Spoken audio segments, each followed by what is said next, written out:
Hello everyone, this is Shining Noctiles, and tonight I figured it'd be good to share my gameplay of Final Fantasy 14's new main story questline, A Newfound Adventure. And I figured it'd be good to share. Just checking something here real quick before I start the stream, or rather continue it. I just posted some strategy guides I was rummaging through on in my building today. Just kind of like just some Pokemon and Zelda strategy guides, as well as practical guide to dragons and a trading card binder. Just listed all that on my eBay store.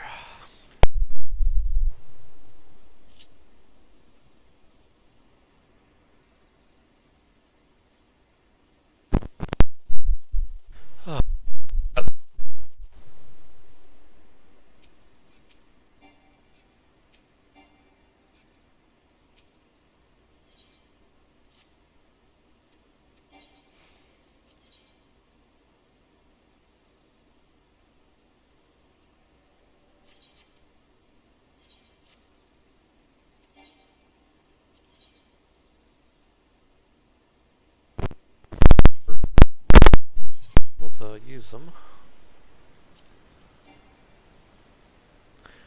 Is it market prohibited because it's high quality now? Oh, that's probably. Oh, okay, I get it now. Because they changed the setting on that. I forgot. That's why I couldn't sell that the other items previously. I did not know that. Okay, so this is not really worth that much. This, however, is fair bits.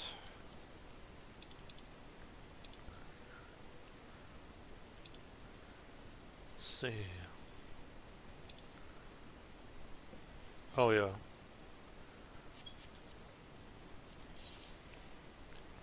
Oh, people are selling it less than what it actually can sell for to the merchant. Interesting. Sometimes I'll buy up certain materia, like, cause I mean, it's either that or collects dust.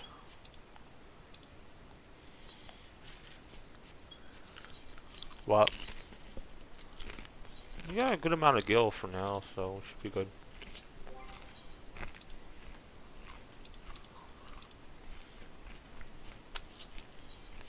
Let's see. Oops, my bad. So we're going to be going to Mordona.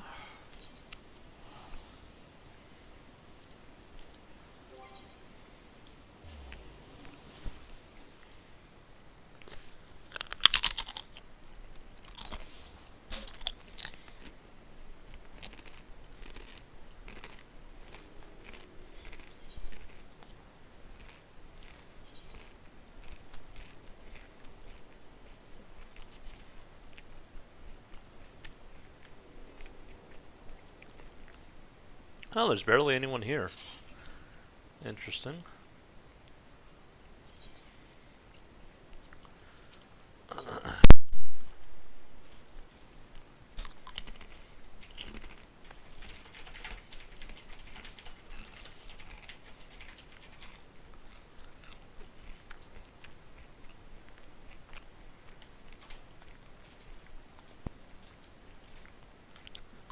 Oh, maybe turn back up the music. Give me a sec.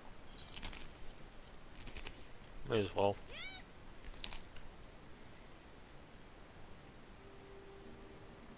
There we go.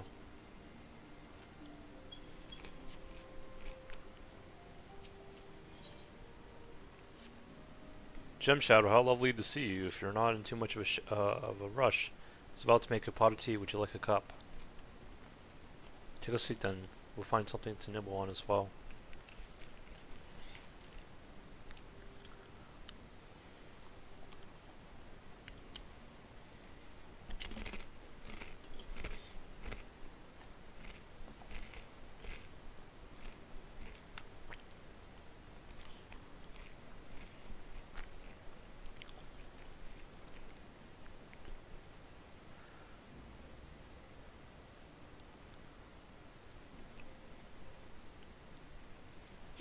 much quieter these days without everyone around.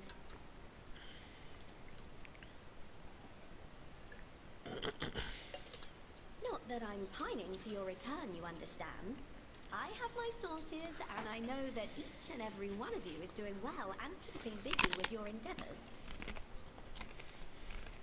Meanwhile, I'm left with a surplus of free time and the question of how to make the most of it. What about you? Any plans for the immediate future?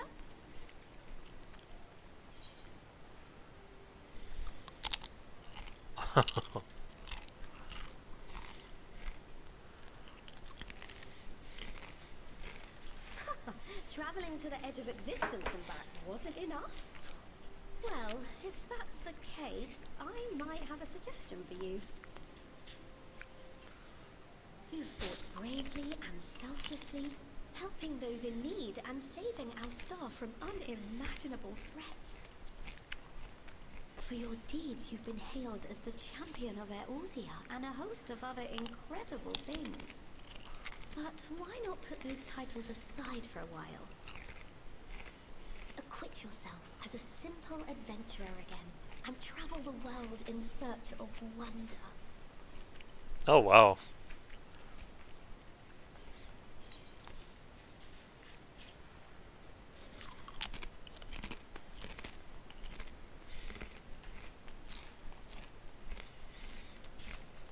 Oh, that's the spirit. I can feel from here the blazing fire that just lit in your belly. Now, all you need is a destination.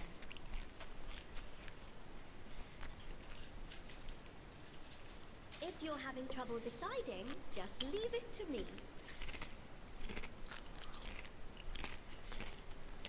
Thavner, that's where you should go next. I doubt you were able to squeeze in a proper tour of Radz-at-Tarn the last time you were there. What with the burning skies and rampaging monsters and so forth. And I'm sure Ritra would be pleased to see you. Then there's the bounty itself. The Empire's presence in the region was always a deterrent to exploration. So if you've a mind to sail that sea, now's your chance. Just think of all the new experiences you could have.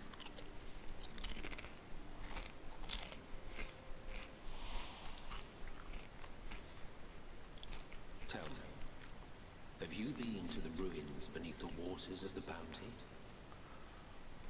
As the bearer of Azem's crystal, you may consider your duty to see at least that much.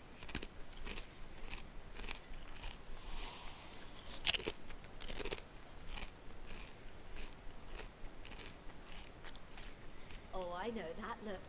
That's an adventurer ready to take on the world. In anticipation of an occasion like this, I was planning to gift you a new set of traveling clothes, but it's still a work in progress. Shouldn't take much longer now though, so sit tight and I'll have the last few bits sewn up before you can finish another cup of tea.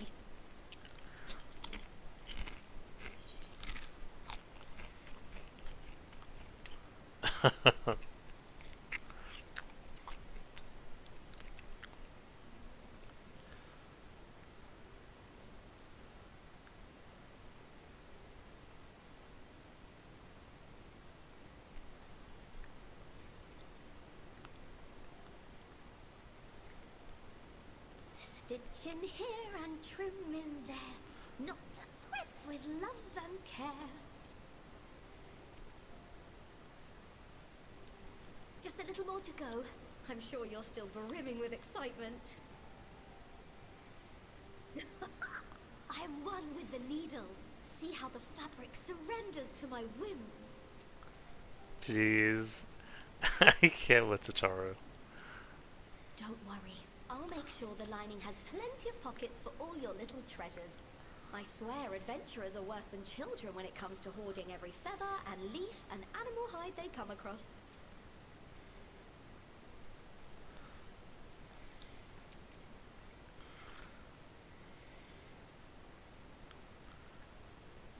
Oh, we mustn't forget the waterproofing. Gods forbid you forget to disrobe before plunging into the sea, or a river, or a piping hot bath.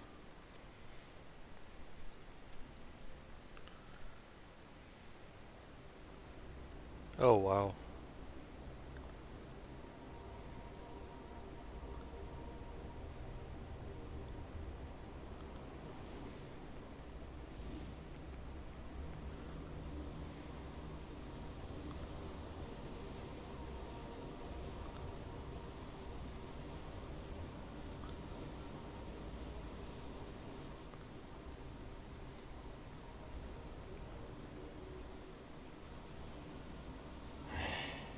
And thus I am returned.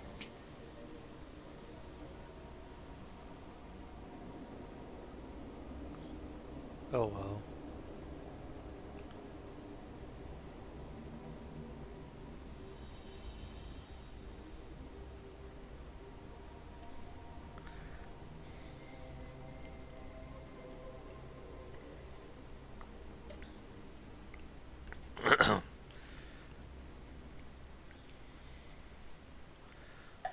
Wow.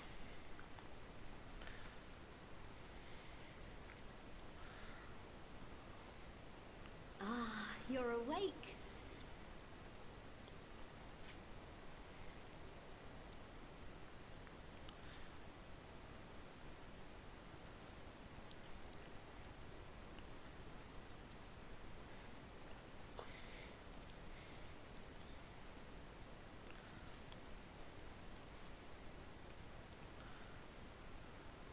My apologies. I do get a little carried away with my sewing.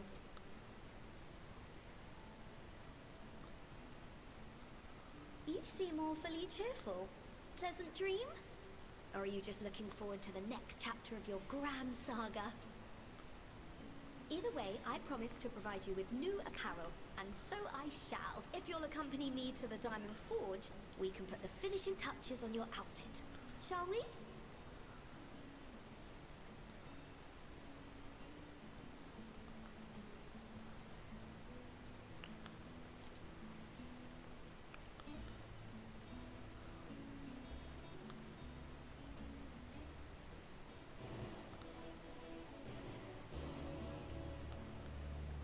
Wow. Seems like a new saga is starting, and they didn't pull any punches. I'm actually gonna just do something here real quick. Should only take a moment, and then I'm gonna go and get some more snacks. But yeah, I just figured to get this done real quick. Just something with my store. Then once I'm done with that, then we can continue the stream. Yeah, it should only take a moment here.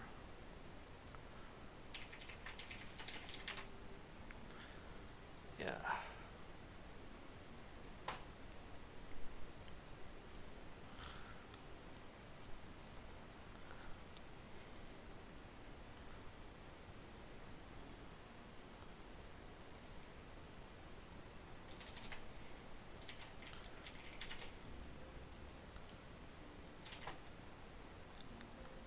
So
Alright, I'll be back. Just gonna get some snacks.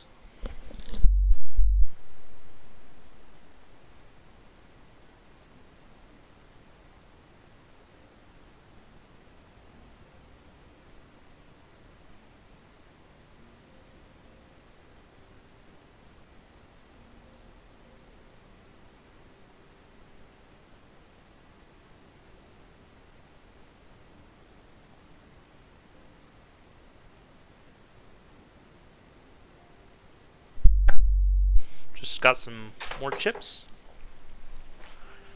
Alright, let's see now.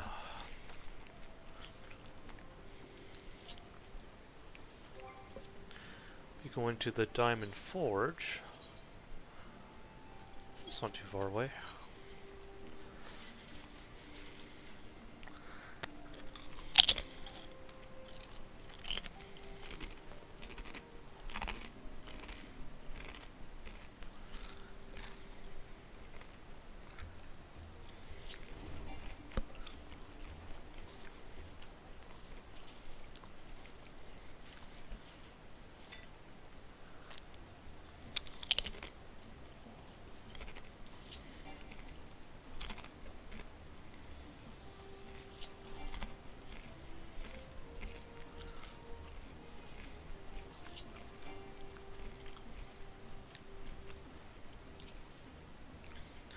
Observe as the artist refines her piece into a masterpiece. No napping this time. I only need a moment. You'll see. A little more room in the shoulders. Open the cuffs. A final adjustment to the hem. All done. Let's see how it looks on the mannequin. Well, what do you think? Doesn't it just scream ready for a full new adventure?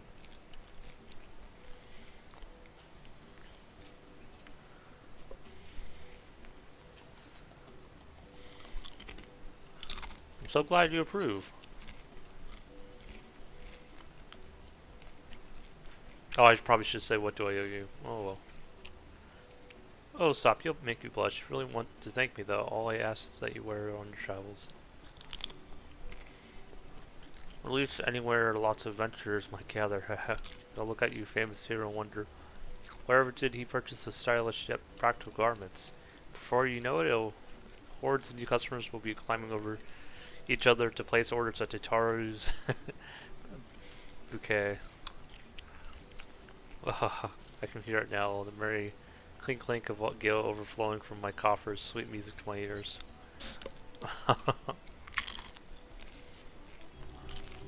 Alright.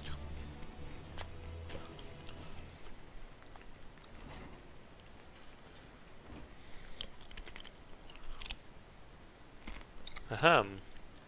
Burgeoning merchant empire society, must be excited to start a fresh future chapter of your life. New places to go, new people to meet. I often wonder how you remember all your experiences and exploits while taking at least a few notes. Oh, maybe you should start just doing that. You never know when some odd past detail might become relevant. Or if one day you will take a blow to the head and forget the better part of the past decade. Something to keep in mind, just in case.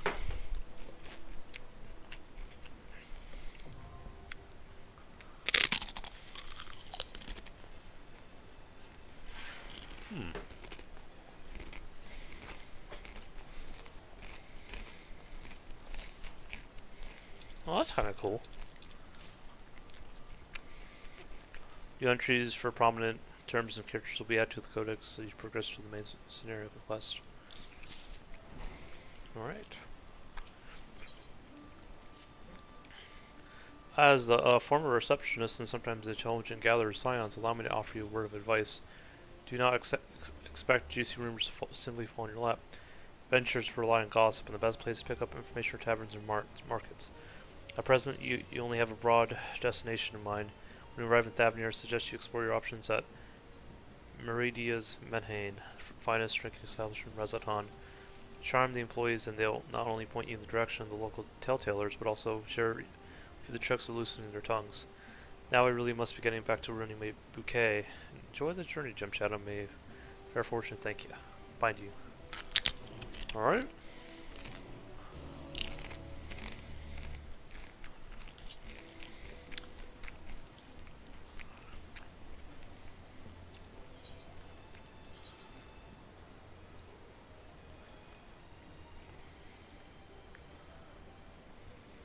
Alright.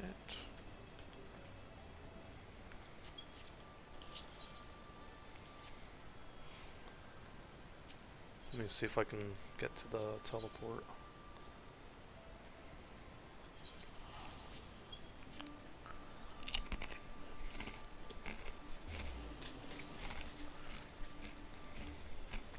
Well, I didn't know Rosahan was a part of Ilsabard.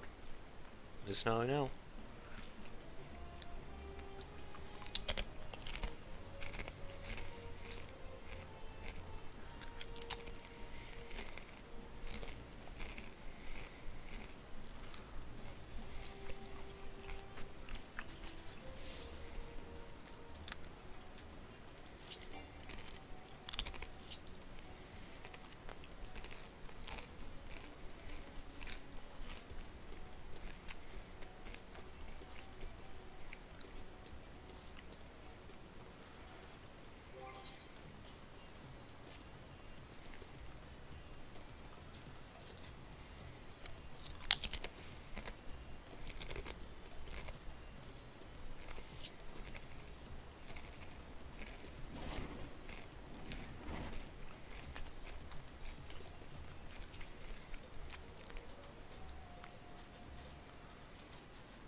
Welcome to Merhadi's Menhain. Sorry if I butchered that. Oh, hello, I did not recognize you at first. Are you here alone? Let me find you a table.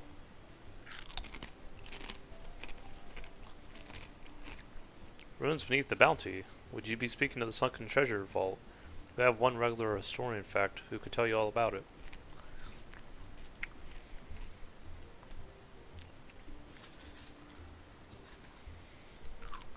Ah, there he is, Professor Jalhin. Thought I saw him come in. Well, of a somewhat private sort, the professor is quick to befriend those who share his fondness of the Menhain's unique beverages.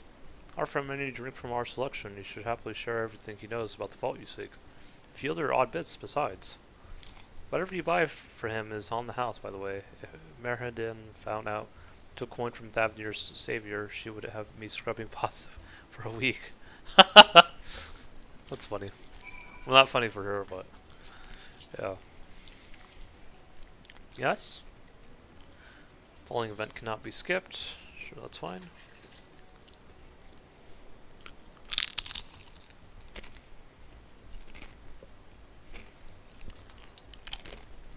What may I do for you, my origin friend?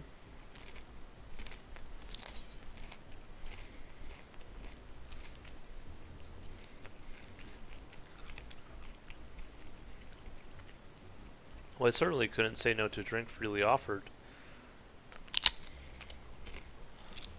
Here we are, one of Merhadin's finest. Enjoy. Oh, lovely, bottoms up.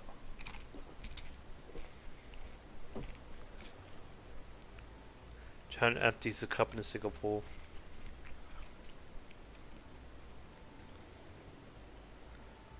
That was very kind of you, sir, but I know when I'm being softened up. What is it that you want from me? Oh, judging down that old tale already, it does seem to appeal to the adventurer's heart. Now where to begin? I assume you've heard of Asdal, he was Khan of the Yori tribe, which sailed to Thavnir from the mainland, and a key figure in the history of Razatan.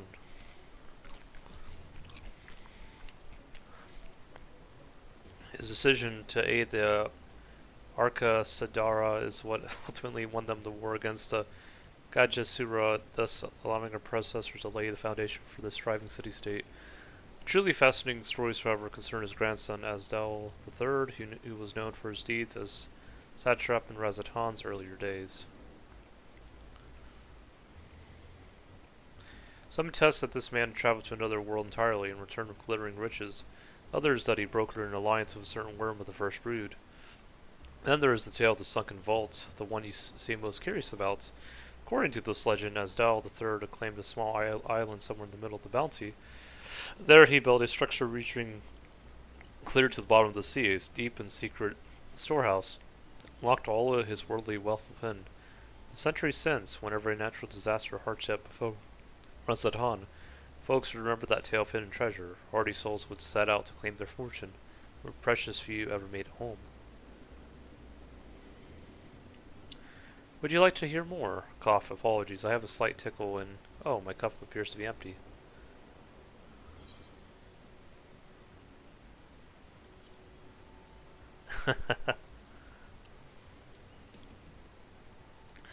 Ah, I see we've reached an understanding on your sharp one, adventure. Oh, there for the professor. Oh, today was a splendid day to visit the Manhattan.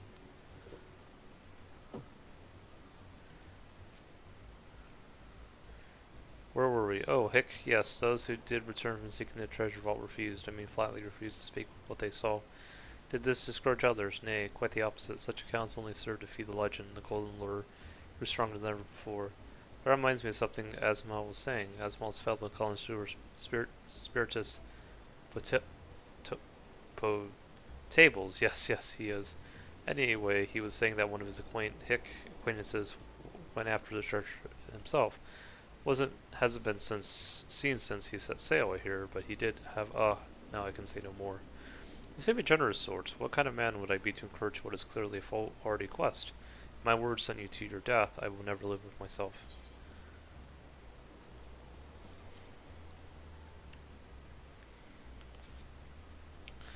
Is that so? Perhaps your turn to tell a tale, then. What manners of dangers have you faced? Very edge of existence. From anyone else, I'd struggle to believe it, but I recognize you now. You're the Hick hero of the final days. A drink, I need another drink to settle my nerves, and Hill. More the same, if you please. As you wish, but this one is on your coin, Professor.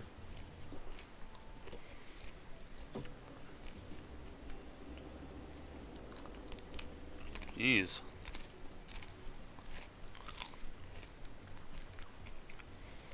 Thinking we might have had a bit too much to drink.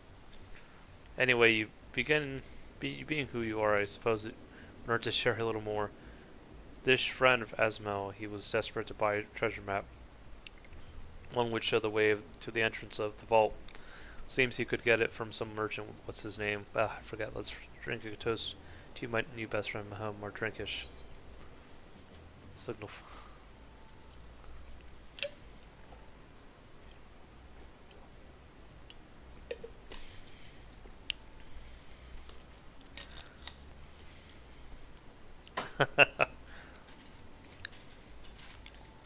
Your drink, sir. Ah, marvelous. I'm parched.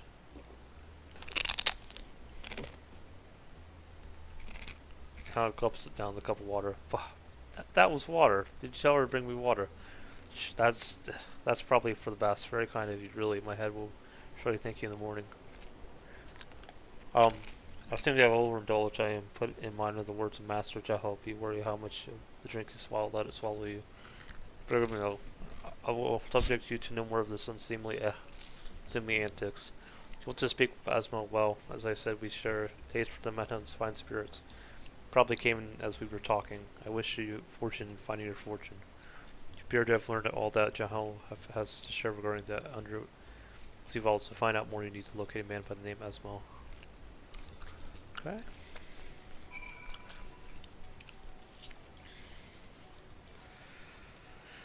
Let's see where this guy is.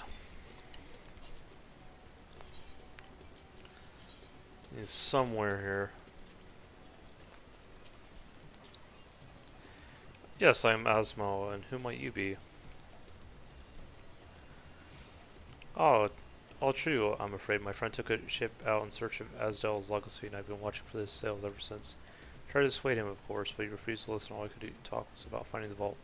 And that look in his eyes, I knew it wasn't common gold or jewels he lusted after. He was hunting Asmo's otherworldly hoard, and his ambition would not be denied. But I'll not attempt to turn in, so I'll tell you what my friend told me, how he convinced the merchant in the bazaar to give him the rough location of the vault's entrance. Seems this merchant, one Zahal, I believe, is selling a map which is the exact route, but my friend's purse was too light for its exorbitant price. Of what meager wealth he had, he instead paid to learn that there are ruins on a small island somewhere in the Bounty, and those ruins hides a path to the vault deep below.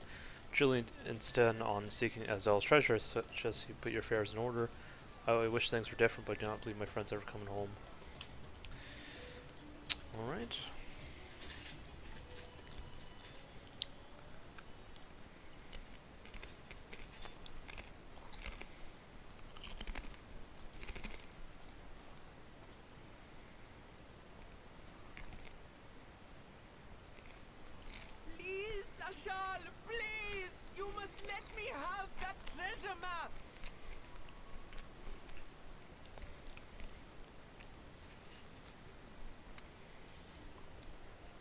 What's all this about? My mother and father were slaughtered by monsters. My baby sister, still too young to fend for herself. Can you spare us no kindness? So, you hope to find your fortune? And what? You expect me to surrender my wares for pity's sake? What have you to offer in payment?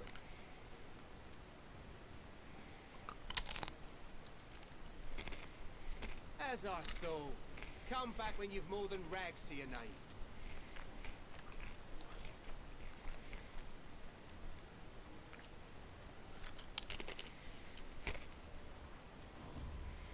This is no mere treasure map. It is a guide to the vaults of Arzadal III, one of the great satraps of Radzat-Han, and a direct descendant of Alzadal Khan. A map to Alzadal's legacy? So he says. A fake, I'd wager.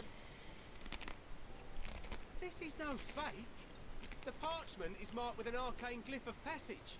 You may find the ruins hidden in the bounty, but you won't be setting foot inside without this in your possession. A priceless artifact is, discovered amongst the rubble in the aftermath of the final days, and lovingly restored by yours truly. This map is the key to fabulous riches, and I'll be the king of fools to simply give it away. Be glad I am no such king, boy. Your scrawny-eyed would never return with that treasure alive.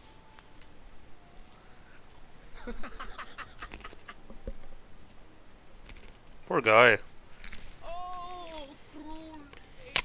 Why must you tempt me with wealth I am powerless to claim? How I shall envy the one who purchases that precious map. Whatever they pay will be but pittance against the golden hoards they stand to uncover. Jeez, come on.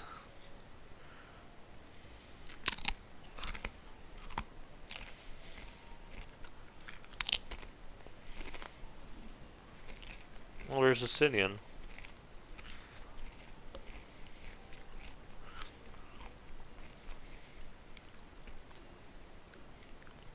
What of you, sir? Fighting man of your stature would surely relish the challenge of recovering Alzadal's lost fortune.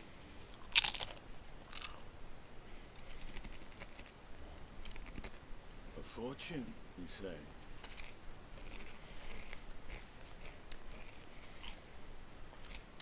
If I had but the strength to seize that treasure, my starving sister would never want for food.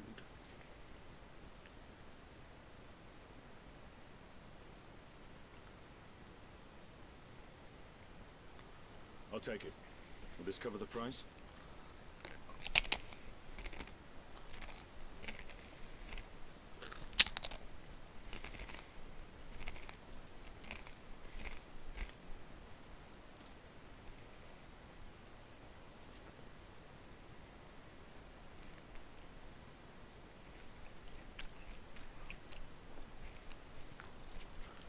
Guess that's the end of that.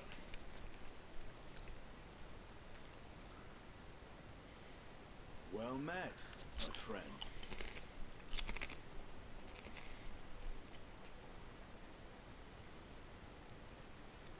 Someone is dressed for adventure. But why Favner of all places? Knowing you, I suspect there's more to your plans than sightseeing and shopping. Ruins beneath the bounty. Curious. And here I've acquired a map to just such a site.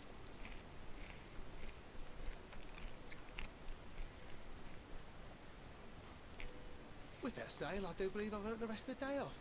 Thank you for your patronage, sir, but if you'll excuse me. You needn't mind us.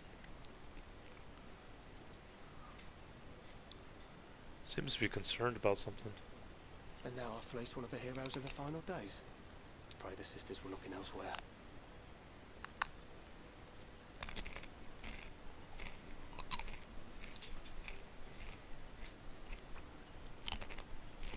This map may or may not be genuine.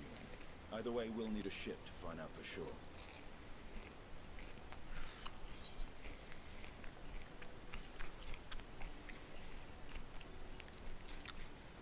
Lest you misunderstand, I seek the treasure not for myself. If such a fortune truly exists, then it could help ease the struggles of those who lost their loved ones in the final days.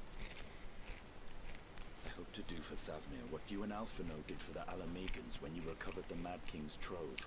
Oh, 4.1, yeah. Come now. You know Alphino needs little encouragement when it comes to recounting the tales of your shared exploits.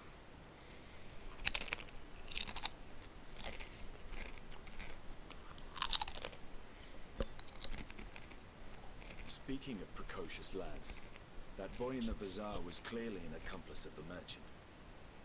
Huh. Suppose his role was to draw the attention of the crowd and add weight to the merchant's bold claims. Transparent act for the most part. It was not all mummery. The need to provide for his sister rang true enough. Thus, if some portion of the profits end up in that waif's pockets, then I will consider it money well spent. Whether the map leads us to the vault or not.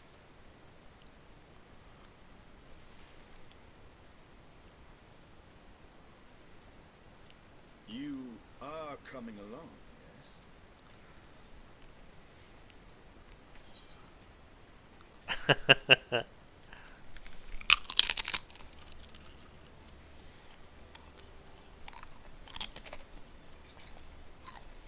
I appreciate the concern, but one thing I've learned from my time with the Silence is how to better manage my coin purse.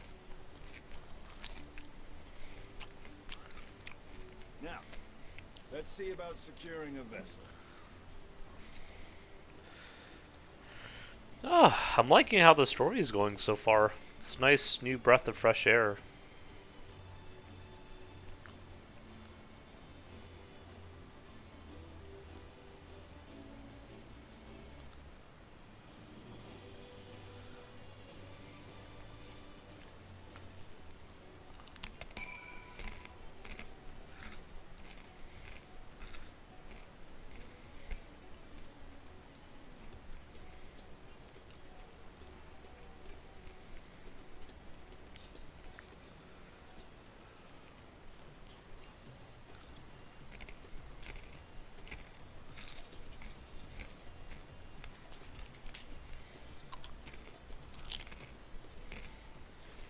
You'll recall I spoke of visiting Thavnir at Beatrice's request. Well, he finally invited me to a feast, and made his proposal once I was too full of handish delights to refuse. He wishes to train the reigning host in lance work, but that's a tale for another time. What we need now is a merchant for a trawler, a ship fit for the open seas. Mishdaz is a fisherman by trade, yes? We should head to Akal Hial and see if he can help us. Sorry if I'm butchering those names. But, yeah. So let's see where this guy is.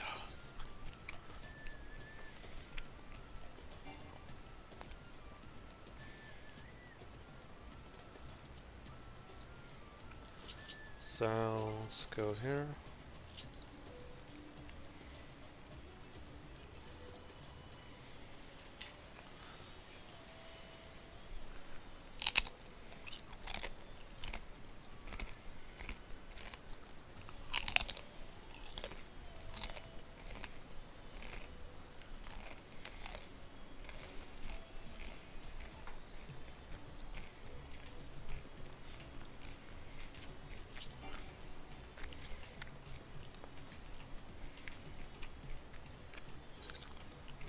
Oh, wow. They brought back the zoning.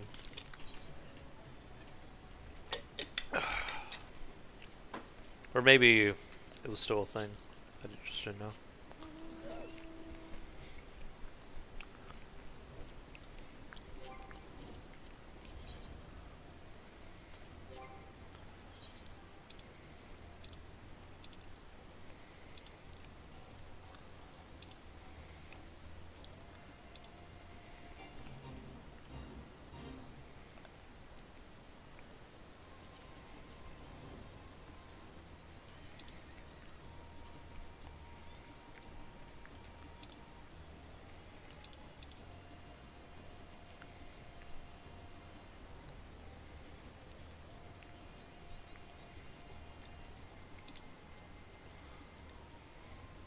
I like the pork sea.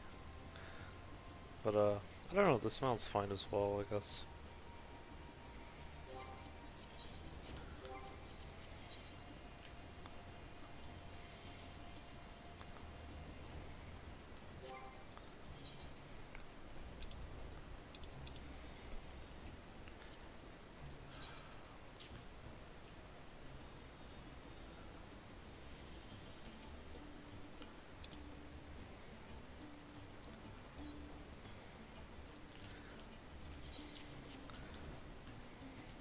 Since this is kind of a festive area, why don't we ring the Namazu here? Let's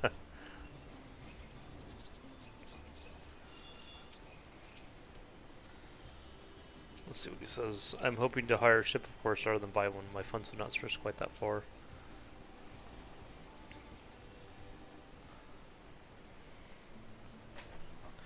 My friends, what brings you to our humble village?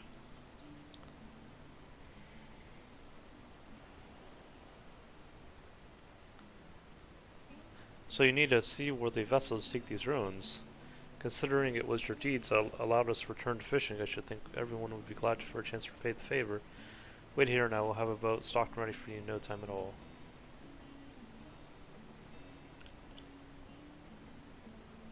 Seems like he's following us. Have you noticed our little shadow? He's been following us since we left the city. You see there, boy, show yourself.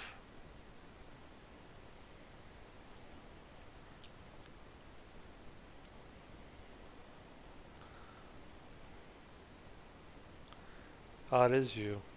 Do you know how far out of your way we walked so that you not cross paths with some wild beast? Sorry, sir, but aren't you the heroes who saved Thabnir? You are, I know you are. I've gone and cheated you. I work with Zashal, you see, map merchant. It's my job to pay the pleading orphan.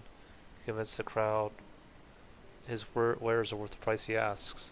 I'm ashamed of what I've done and begged for your forgiveness. It's not for you, my sister and I would have never, well, we'd be.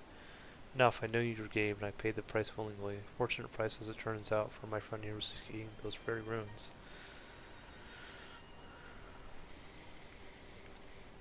You are kind to overlook the wrong I have done to you, but there is more you need to know.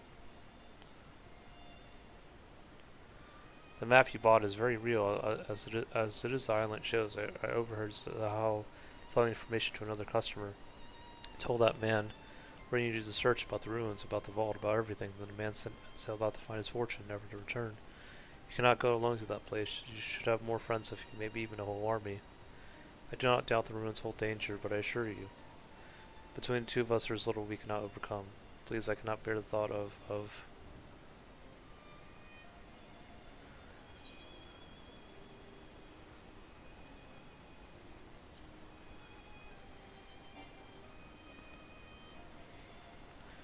that we could, and assuming we do find this treasure hoard, it may prove a wish to have more hands along for the carrying. Any ideas on who to approach? Scions have scattered far and wide since our last gathering.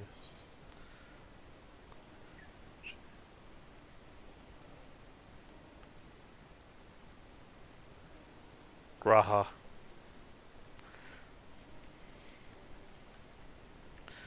Hey, Kryl may have her hands full rebuilding the students, but if we reach out to Graha, he would surely leap at the invitation. Let's set your mind at ease. Yes, if that man is as strong as you, is he though? Strong, I mean. What is your name, boy? Maharandin, sir. Oh, Maharandin. Life is yours to live as you will. I suggest you find a more honest trade if you truly wish to keep your sister safe. I'm not proud of what I do. But what choice do I have? We need to eat, and everyone's too busy rebuilding their own lives to bother with two grubby orphans.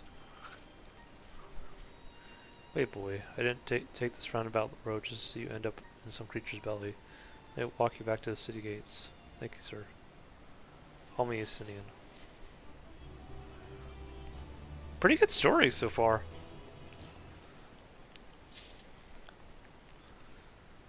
Friend in aid.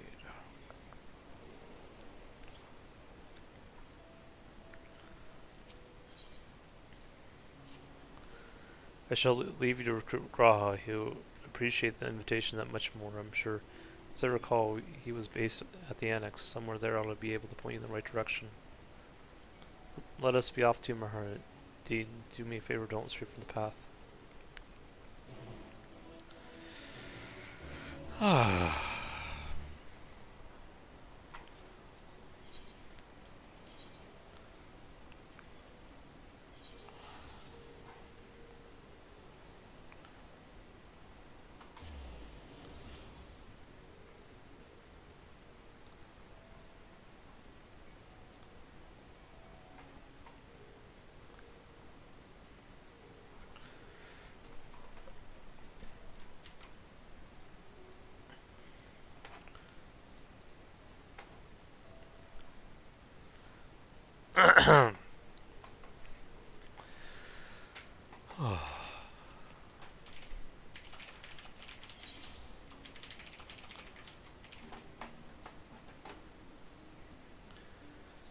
Give me a sec here. Gonna just check something real quick.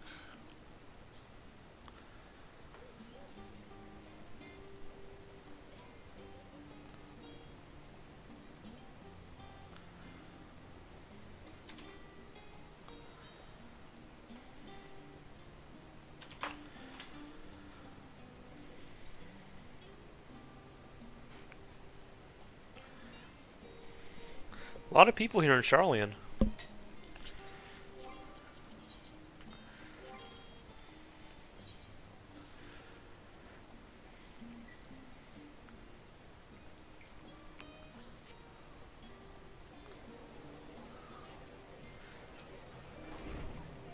Oh look, who it is. Welcome back, Jim Shadow. What might the students do for you?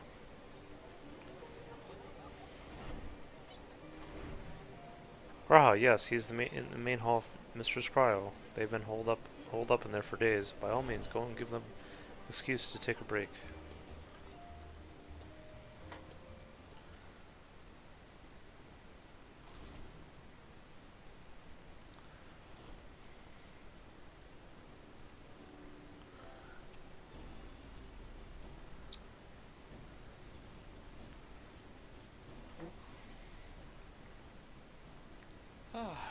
Urgica, my good man, would you be so kind as to...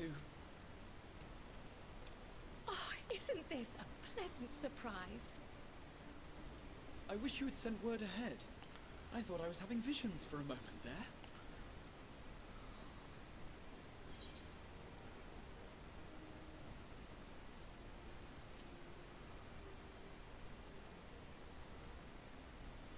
Raha and I have been compiling old records of the students' activities. We were able to locate several accounts in the archives of Numenon, but the bulk of our documents was lost along with the Isle of Fowl. But what brings you to the Annex, my friend? Surely you haven't come all this way just to watch us shuffle dusty papers around?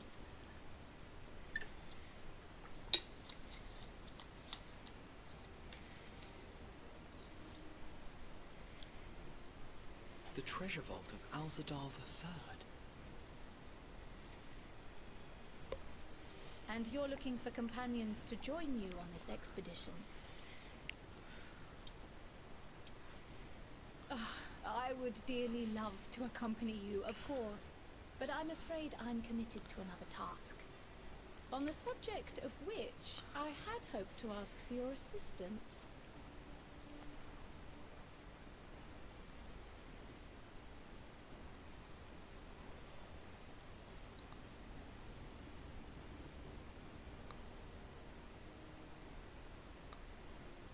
Then again, it's not so urgent that it can't wait until you've returned. You should go, Raha. I'll stay here and mind the shop, as it were. Are you sure? I'd hate to leave you short-handed. I'm sure. Just try to be back before too many moons have passed. Well, I guess we're off on another adventure already. Alright, Graha. Have you asked anyone else to come along? Then might I suggest we invite your Stola? Ever since the Scions disbanded, she spent most of her time cloistered within the Great Google Library, hoping to piece together a method to traverse the rift. It would seem, however, that whatever wisdom she sought there was not to be found. She arrived in Charlian the other day. We spoke briefly before she began her search of Numenor. Considering what you've told us of Alzadal's extraordinary feats, I do believe your Stola would be more than interested to hear what you have to say.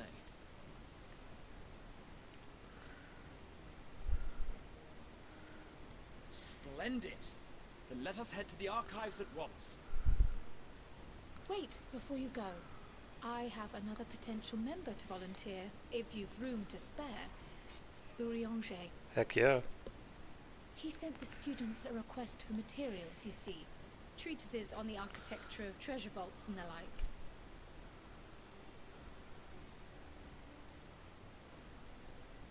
From what I can gather, the Lockerites are looking to make improvements to their own creation and wish to learn more about how we build things down here. So, why not take Urianger with you? Let him study Alzadal's legacy firsthand. None can deny the benefit of seeing something with your own eyes. If our expedition leader has no objections, I say we extend Urianger an invitation once we've spoken with your Stola.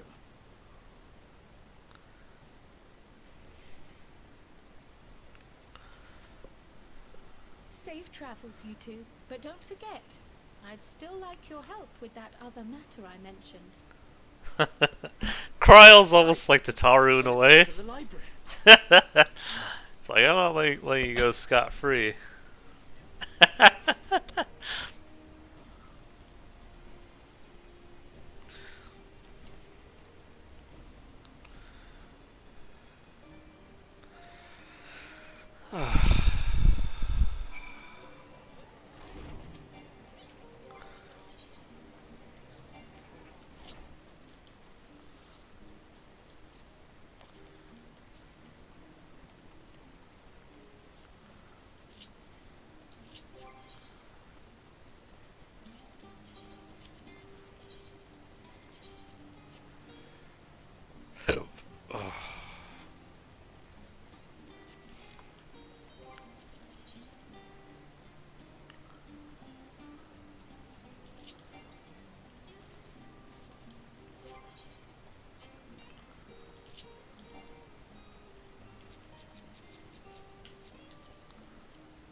Let's see here. Well, there's just Shola.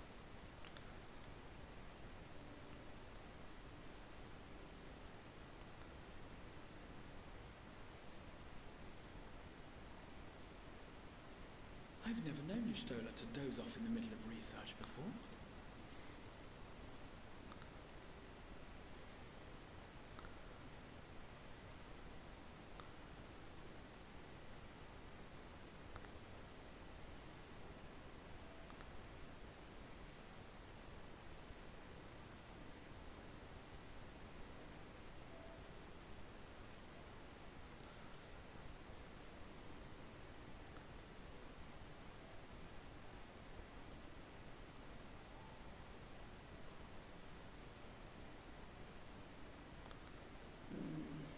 Close my eyes for one moment.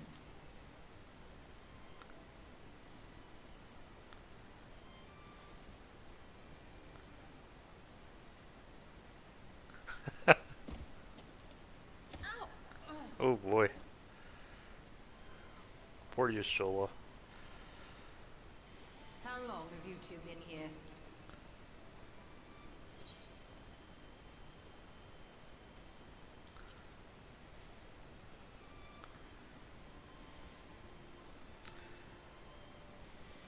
Something to that effect.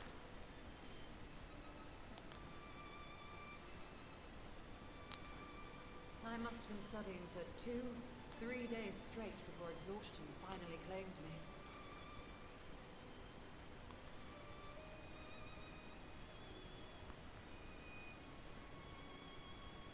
As you know, I've been researching ways to travel from the source to one of its reflections. Well, looking for hints at least. I don't expect to find a simple set of instructions tucked away in some dark corner of the library. So I've been skimming through the stacks, hoping to uncover even a partial mention of any similar feats in the past. A means to travel between worlds exists, and you can be sure I will find a way to employ it. So I promised Runa, but 'twould seem I've set myself a nigh impossible task. You needn't be so hard on yourself. The leap I made with the Crystal Tower was not achieved in an afternoon. It was the culmination of a collective effort spanning generations. Oh, you think me discouraged? I assure you, 'tis quite the opposite. A daunting challenge and the time to sink my teeth into it. I feel like a fresh-faced student again. A scholar in her element.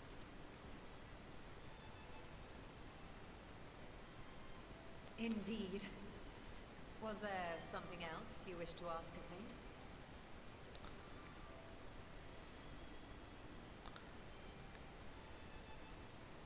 Alzadal is no minor figure in Harnish history, and much is known about his family. But this is the first I've heard of a descendant surviving a trip to another world.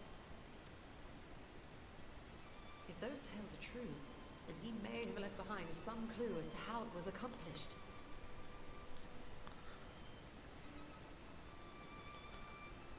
An invitation to delve into one of the world's lingering mysteries. As if I could refuse. And whence do we embark upon this expedition? Achiali, by ship.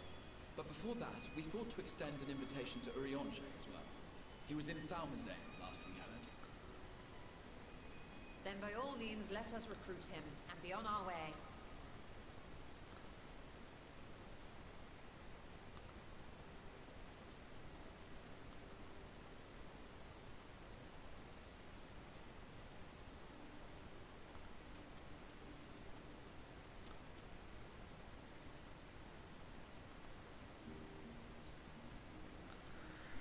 Alright, that's another chapter, another part of the story done.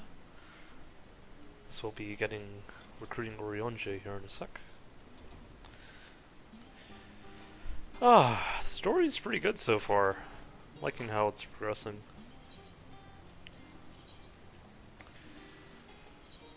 So I gotta go to Aporia for this.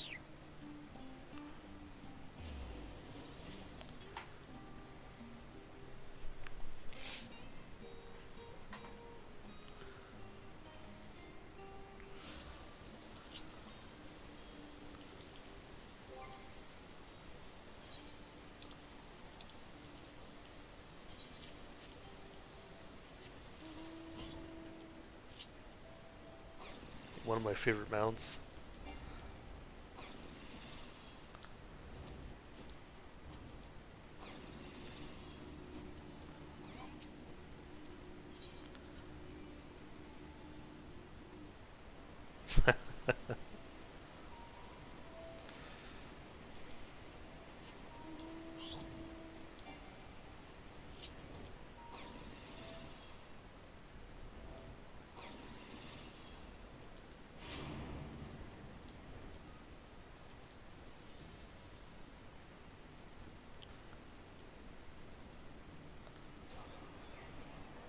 Ton of people here.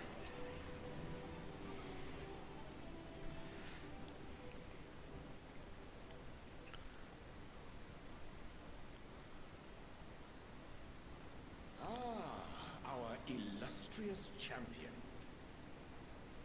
Cloaked in the mantle of the common explorer, fame set aside in thy pursuit of simple adventure. I am told a new expedition is in the offing.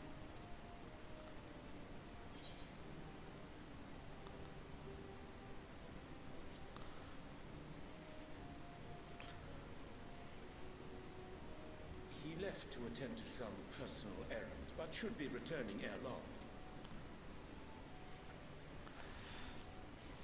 You've been keeping yourself busy, I trust? True to our plan, Thancred and I embarked upon a pilgrimage of sorts, with an eye for gauging the state of those lands through which we passed. Our travels were interrupted, however, by a request for aid from our befurred lunar allies. As you may recall, the Loperants had been seeking new purpose for the moon, another role through which it might serve to benefit mankind. The Forum have been working to advise them in this endeavor, but I return to offer mine own counsel. And this has what to do with treasure vaults, exactly? Ah, you have learned of my predicament from Mistress Cryle. I know not whence they acquired such knowledge, but the Loperits now stand convinced that adventurers delight in treasure hunts.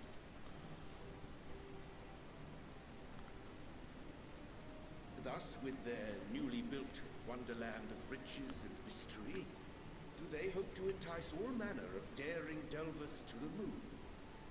So earnest and innocent was their desire to bring joy to the world that I found myself powerless to refuse them my cooperation. But what of you, my friends? Why are you come to Labyrinthos?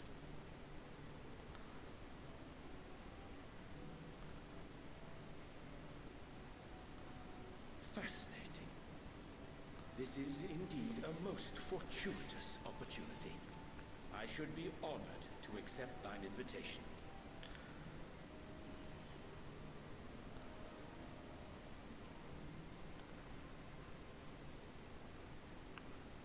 How long hath it been, I wonder, when last our actions were not impelled by fate or desperation? Aye. Though I cherish the Scion's accomplishments, 'tis pleasant to not have the weight of the world upon our shoulders for a change. Counting Estinian, we number 5 now, yes? Without knowing what traps or perils await unwary feet, we may be wise to refrain from recruiting others. I agree. Between us, we should have the skills to handle whatever situation may arise. Shall we be on our way? What, no time to spare a word for the grizzled old bard? All is well, I trust? A wasted trip, I'm afraid. I'd hoped to catch up with a former mentor while you parleyed with the rabbits, but it seems our paths were not to cross.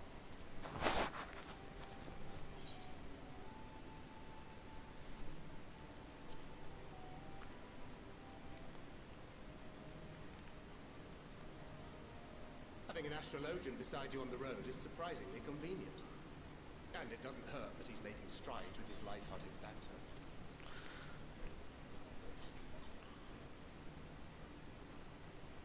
In any case, as we made our way around Ilsabard, we saw that much of the continent was in various stages of chaos.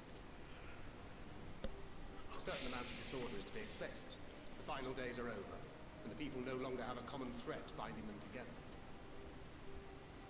That's the thing with these fledgling troubles, eh? You need to keep an eye out, lest they mature into full-grown headaches. So, for what reason have so many esteemed personages seen fit to gather?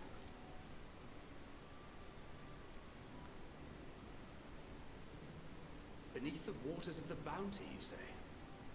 I see you've already stolen away my traveling partner with the promise of unexplored ruins and scholarly glory. Nay, 'tis not for mine own indulgence, but rather the fulfillment of my commitment to the Loperits. Ah, of course. And if you have Estinian rounding out your group, you'll likely have all the members you need. Feeling left out? I could put in a good word for you, if you like. We may have been released from our obligations, but I'll never be free of that merciless wit of yours, will I? In all seriousness, it is best I sit this one out. Too many former scions consorting with one another might be seen as a cause for concern in certain quarters. I'll return to my usual reconnaissance and scout out the situation in the Far East. Feel free to share if you come across any interesting revelations.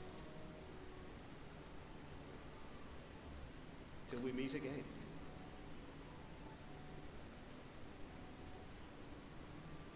Shall we also hasten our departure? Sir Estinian will wonder what hath become of us.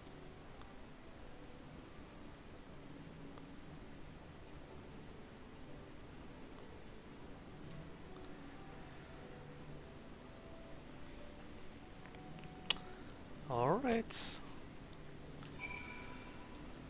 So gonna go back to Thavnir.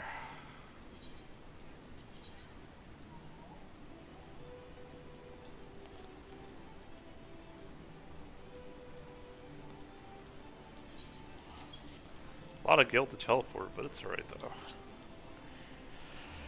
Guess we're just trying to put in that guild sync.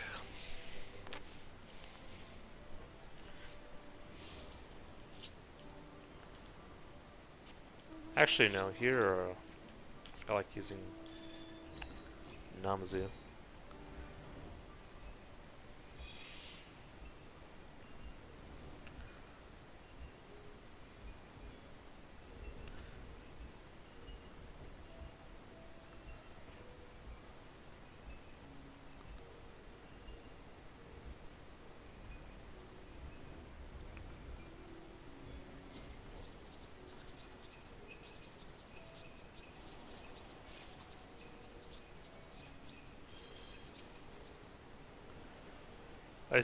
I send you to recruit Graha and you return with an entirely survey party. Oh, Matsad's boat is sturdy enough to carry us all. What he means is, we are grateful for the use of one of your precious fishing vessels. We are more than glad for the chance to provide it. I ask only that you take care to steer clear of the reefs and the shallows there. Hey, we keep an eye out. Let's see.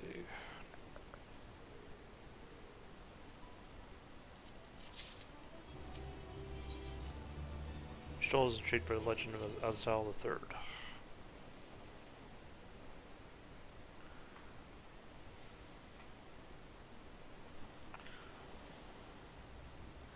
Azdal III, I confess I'm somewhat embarrassed that the tale of his journey to another world escaped my notice.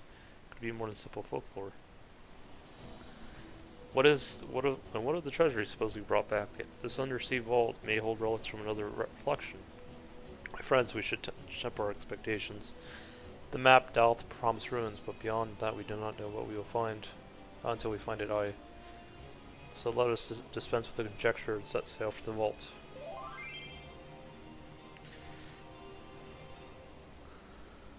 Alright. Seems like I got a message, but I'll answer it after this cutscene.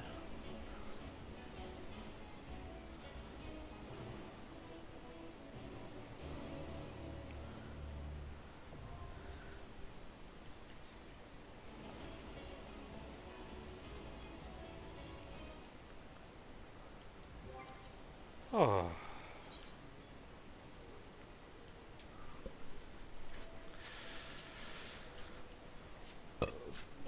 Excuse me.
Oh.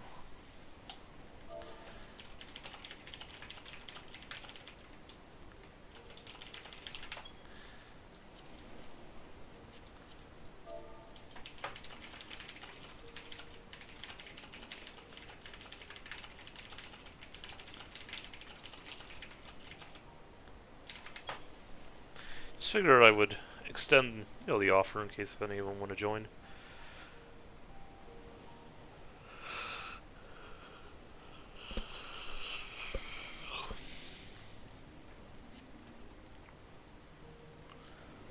Oh, I like that, the barding for that chocobo looks pretty cool.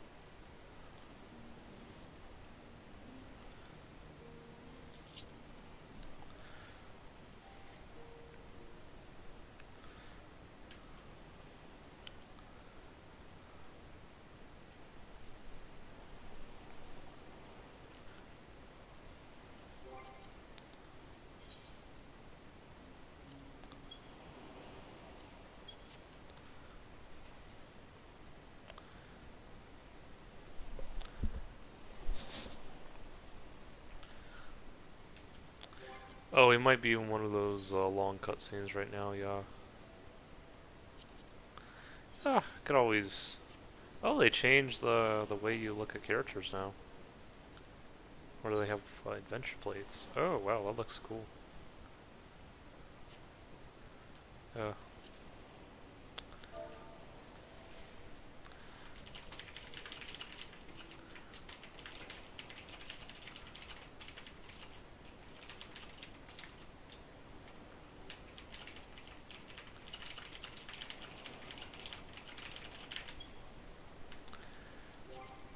Alright.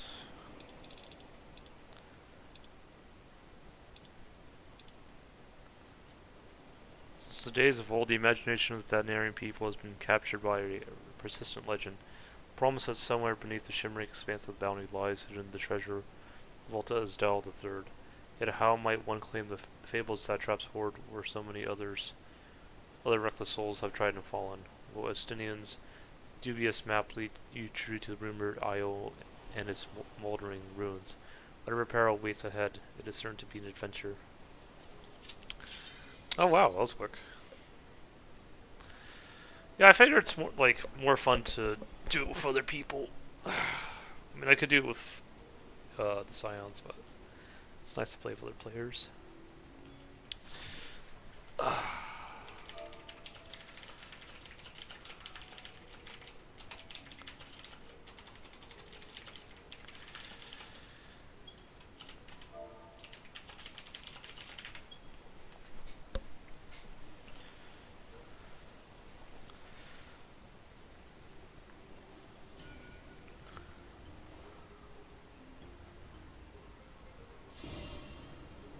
Alright. A lot of lemurs.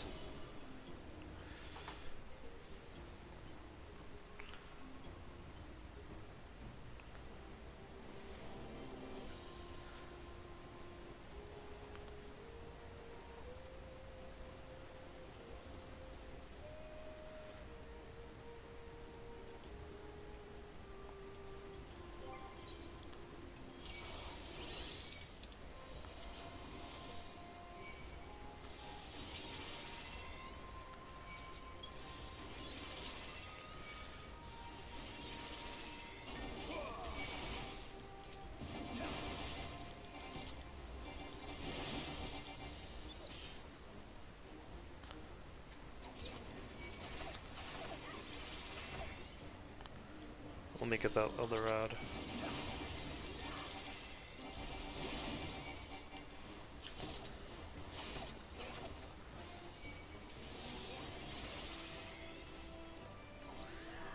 Oh boy, here we go.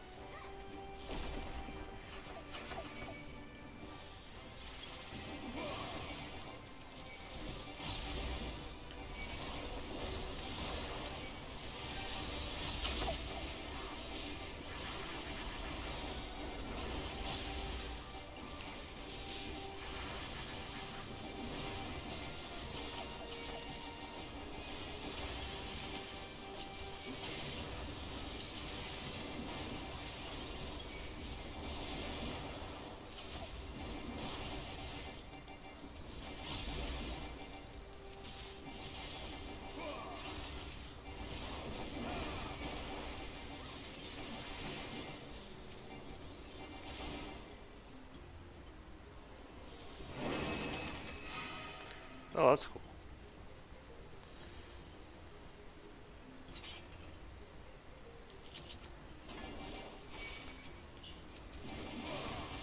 Oh, interesting.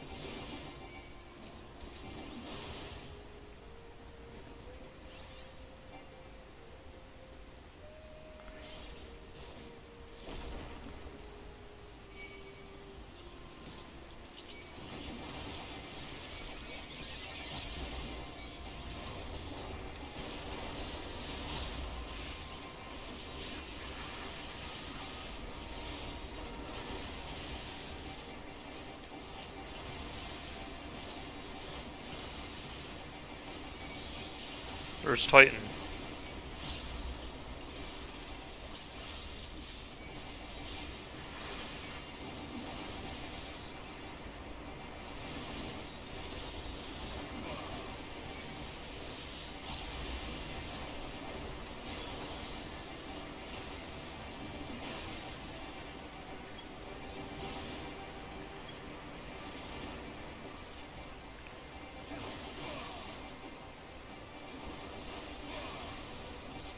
There we go. There's the first boss.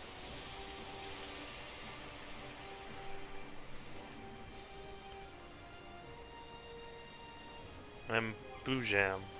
Interesting.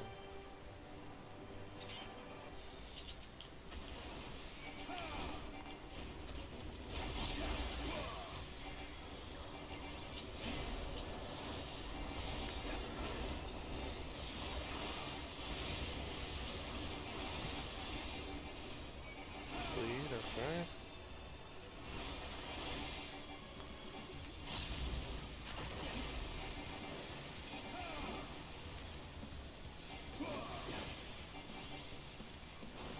Oh, I see.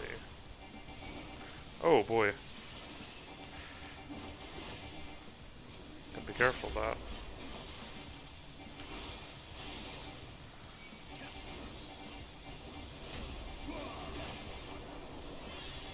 Tentacle dig.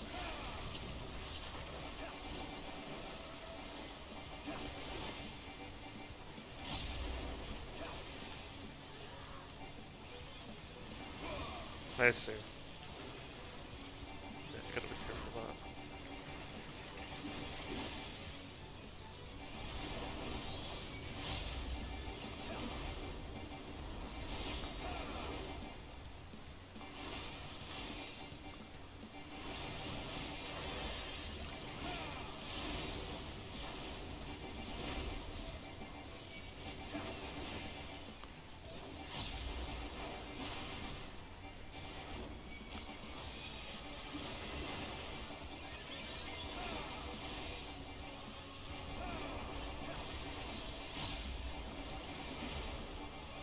Big wave. Let's see here.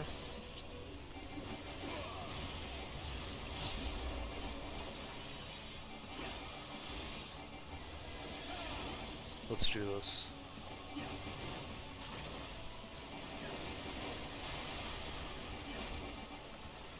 Oh, I see. That makes sense. Ooh, I think I'm gonna get hit by that. Nope. I barely escaped it. But, yeah.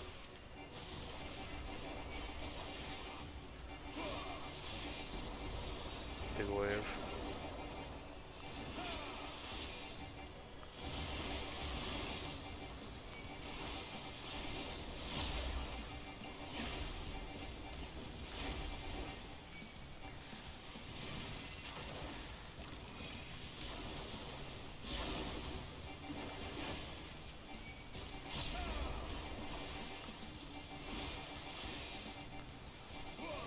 This is a pretty good fight.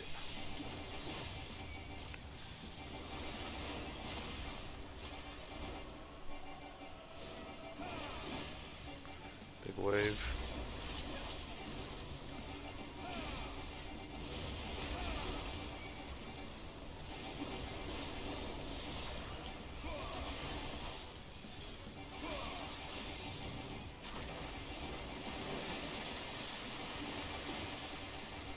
There we go. The First boss has been defeated. Not too bad.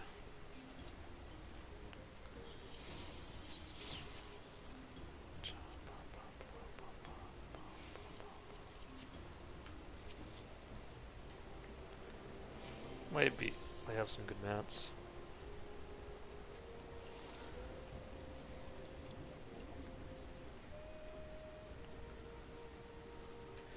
This is quite an interesting dungeon.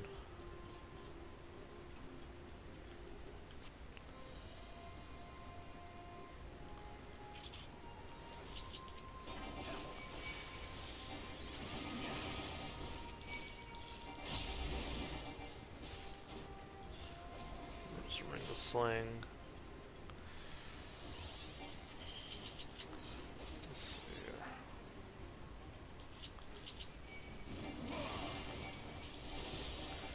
Oh boy,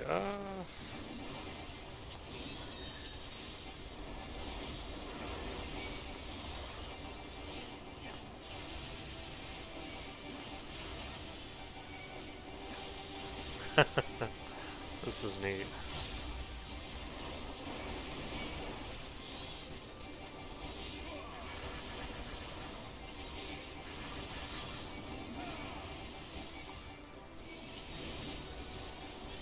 Pro battle.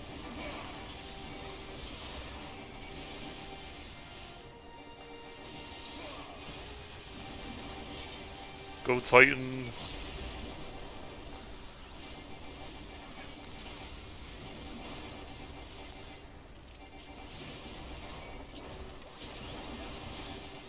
Oh man, I'm getting knocked back by one of them.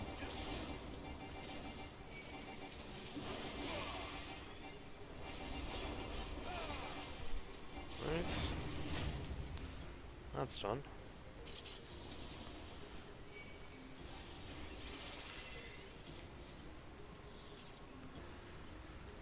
So there's more of them.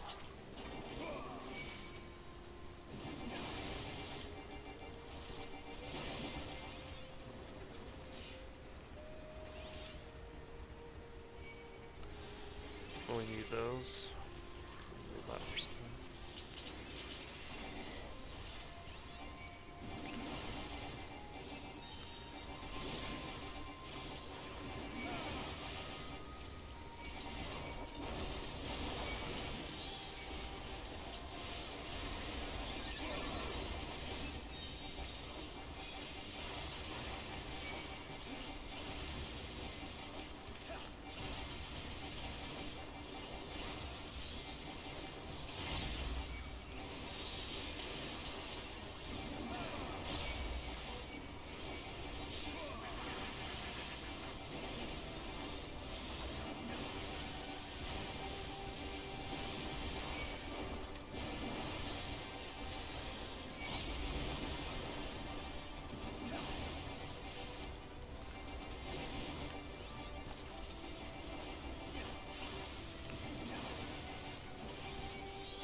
There's the fruit.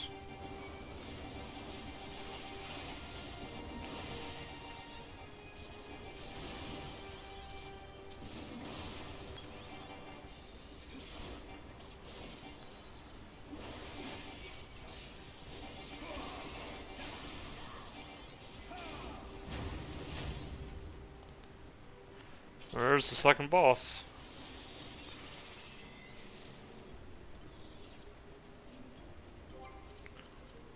Interesting.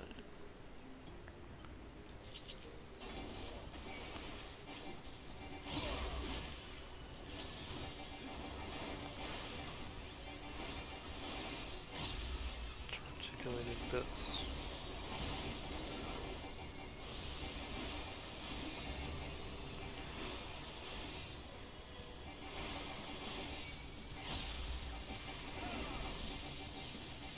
Interesting.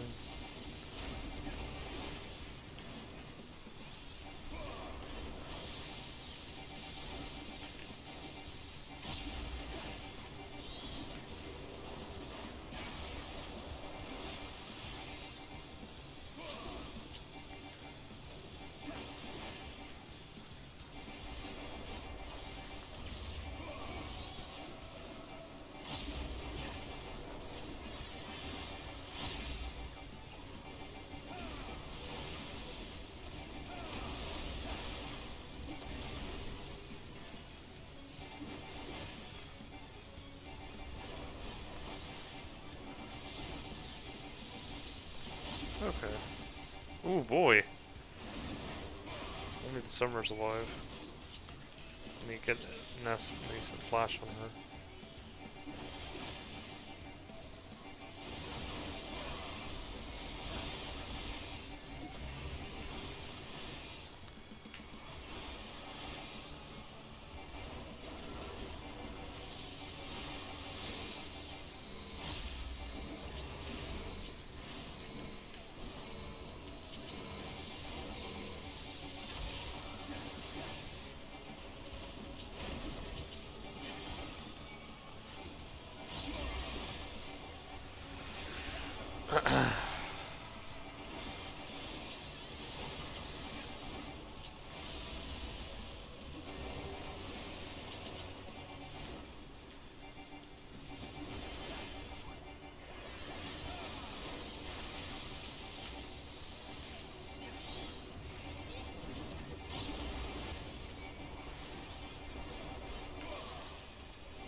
I think I gotta check it off active.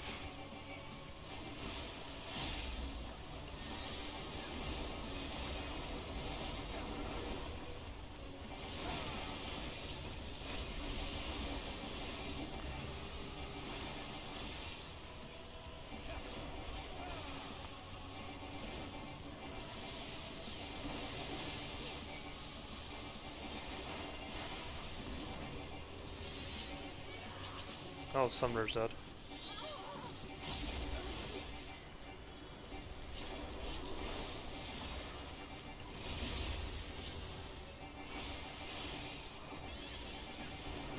There we go.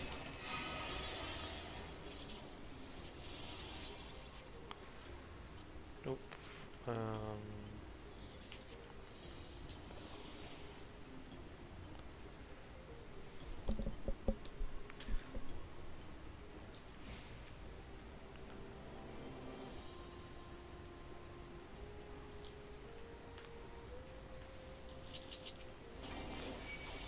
Right.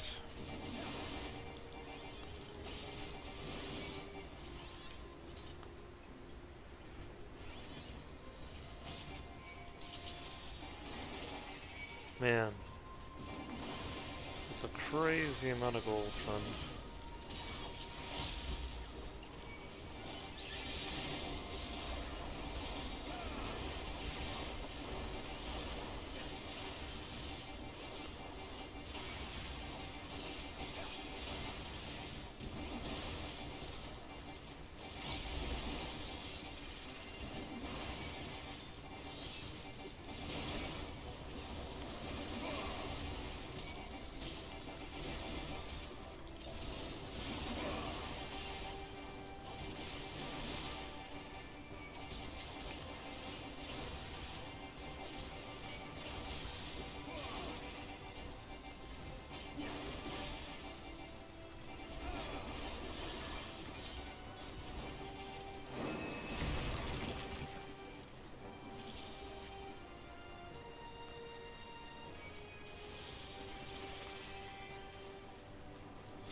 Oh, mimics.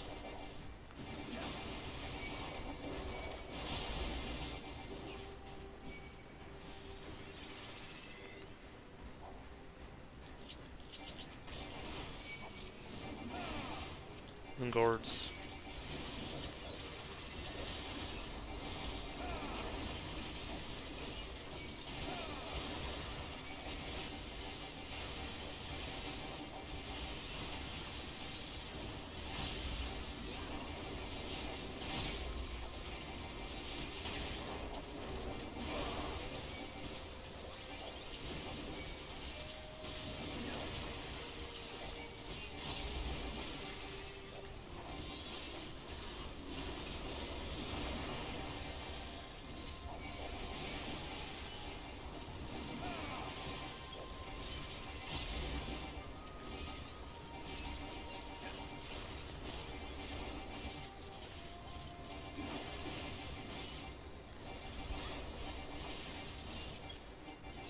There we go.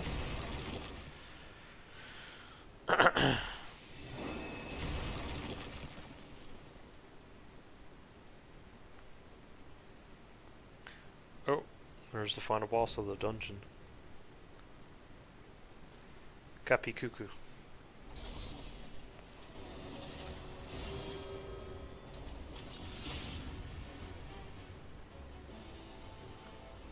Bum bum bum bum.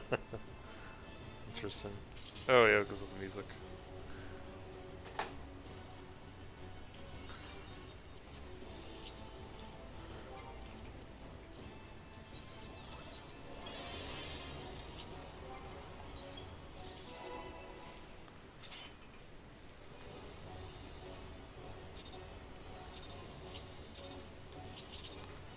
I usually do a countdown for the final boss of the new dungeon.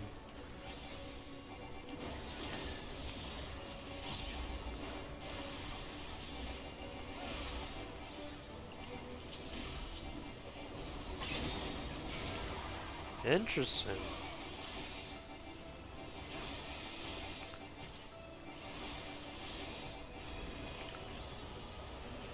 Let's see. Ooh. Ugh. Oh no. Oh. Ah. Shake it off.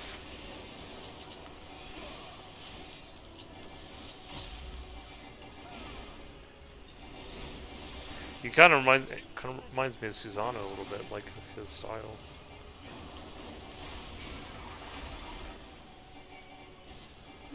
Yeah, they probably used his model.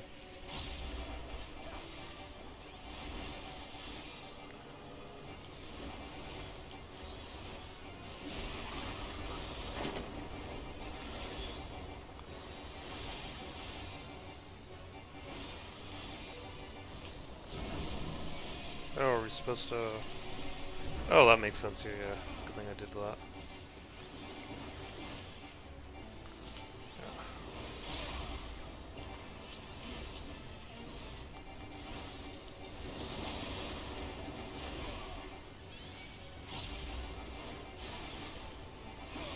Let's go. Spin out again.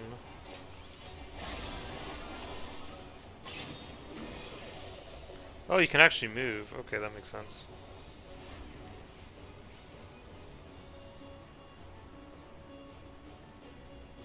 Oh. Nope, nope, nope, nope, nope. Get out of there.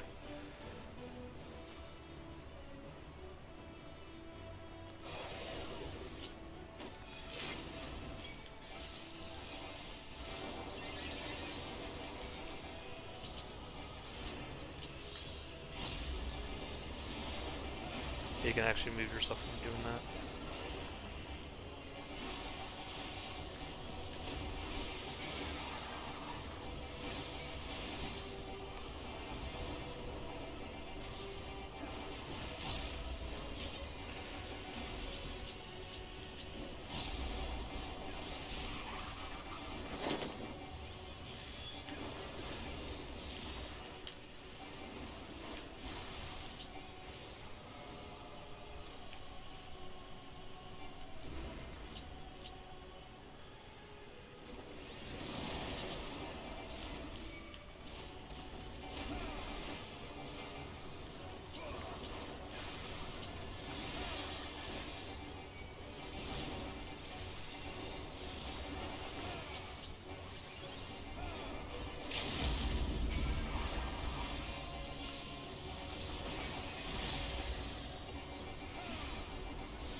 He's been defeated.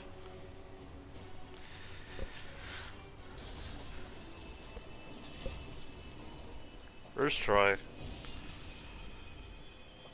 I know the dungeon bosses turned out to be too bad, but still. Nice accomplishment.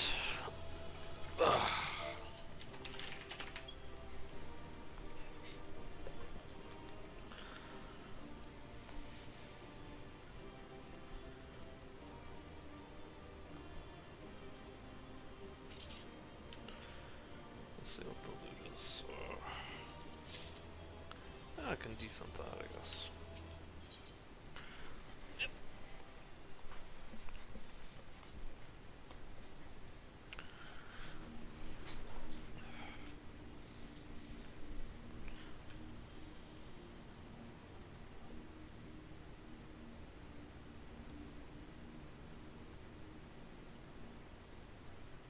What have we here? It is not unlike a Hunnish alchemical furnace in design. Well, there is one way we might find out. Stop! You mustn't touch it.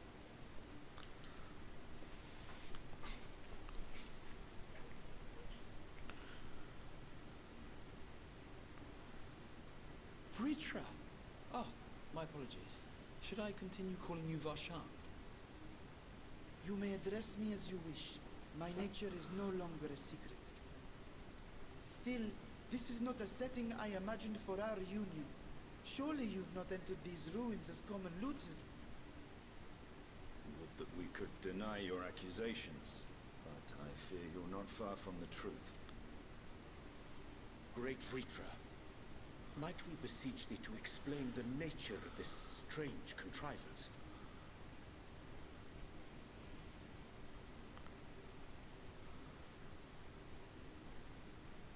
It was crafted by our alchemists at my behest, for the purpose of sealing something away.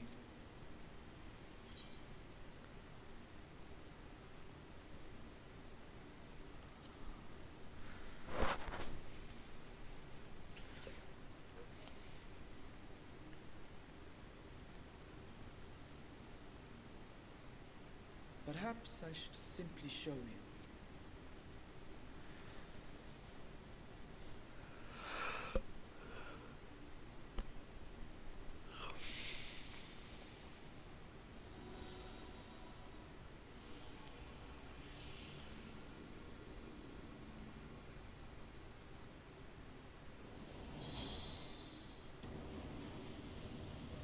Oh wow.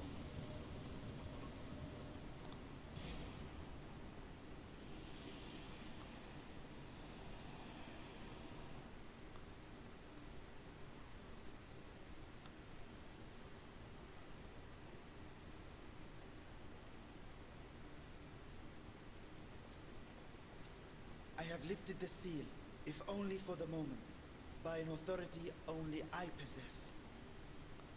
A planar fissure? No, my friend. Small though it may be, this is a functioning gate into the void.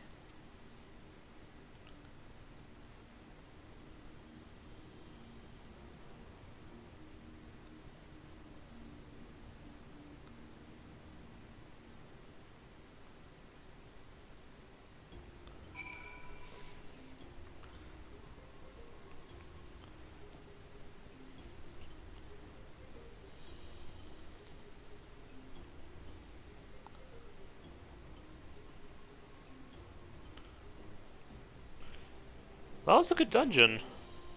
Just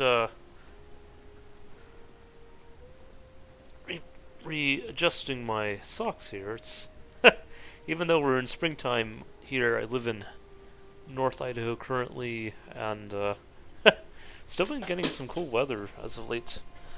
So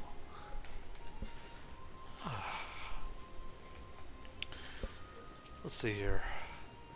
Void gates and visitors are much the same thing in practice, in the sense that both allow passage between the source and the 13th, my bad. The difference in terminology refers to the circumstances of their creation. Fissure is an incidental tear in the fabric between worlds, whereas a void gate is a product of deliberate action. I suspect this is the latter, judging by the elaborate mechanism put in place to control it. To think that our search for material riches would lead to a priceless discovery, with swirling emptiness, it puts me in mind of old friends, not to mention old foes.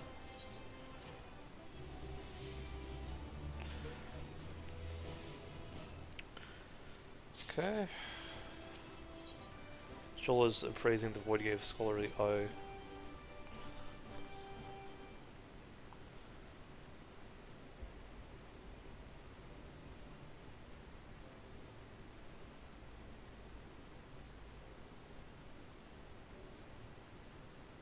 I must admit, I am deathly curious to know how a void gate came to be hidden in the depths of these ruins.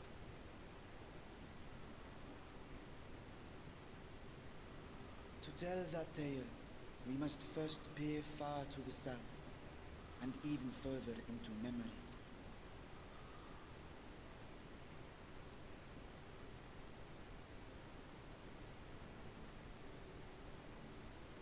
An age 5 millennia passed when the Algan Empire sent an invading force to the shores of Mericidia.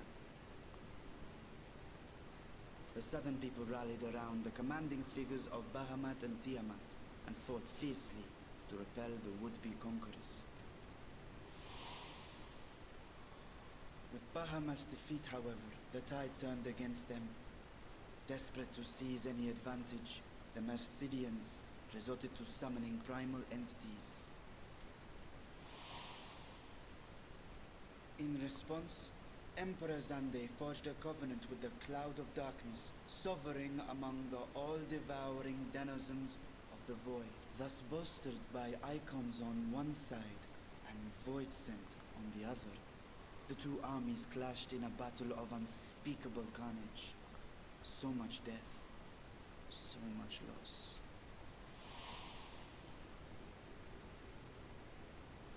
I consider myself well versed in that period of history, yet you speak as one who witnessed it happen. Indeed, I did. I heard Tiamat's roar of defiance and sped toward that war-torn land.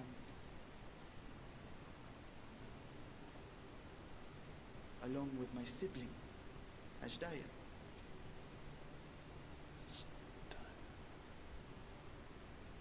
We dragons are not male or female as men are wont to classify, but elder sister is the closest a mortal tongue can come to describing what she meant to me. I was the last of our brood to hatch, and Ashdaya cared for me where my sire could not. Thus I was with her when Tiamat roared. I was with her when she journeyed south, and I was with her when she fought against the Void-sent hordes.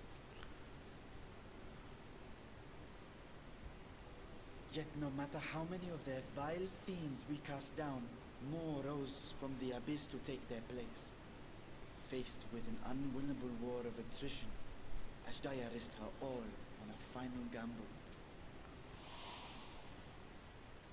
She plunged through the Void Gate itself to strike at the root of their strength. I tried to follow in her wake, determined to lend what aid I could. But even as I came upon Alag's glittering tower, I saw the rift close behind her. And Ashdaya has been lost to us ever since. I find I must retract my earlier claim of historical knowledge. Nowhere in the Crystal Tower's archives did I see mention of such noble sacrifice. That does not surprise me. To Alagan eyes, it must have seemed as if a lone dragon, driven to madness, simply dove through the gate and did not return. For my part, I spent long years searching for the means to reunite with Ashdaya. Until I could search no more. Until Alag was dust, and the art to open a void gate large enough to accommodate a dragon forever lost. Yet you have the beginnings of a gate right here, under the control of a harnessed device. My discovery came before Radzat Han was founded. Though I scoured the lands for a method to cross the rift, it was beneath the sea that I chanced to find a natural planar fissure. It was, however, far too narrow to admit a worm's bulk. Only after our city rose upon the rock, and I could enlist the aid of our talented alchemists, did matters take a favorable turn. Their dedication was beyond reproach. Tirelessly they worked to expand the fissure, and after decades of toil, it finally grew to a size that a child might pass through.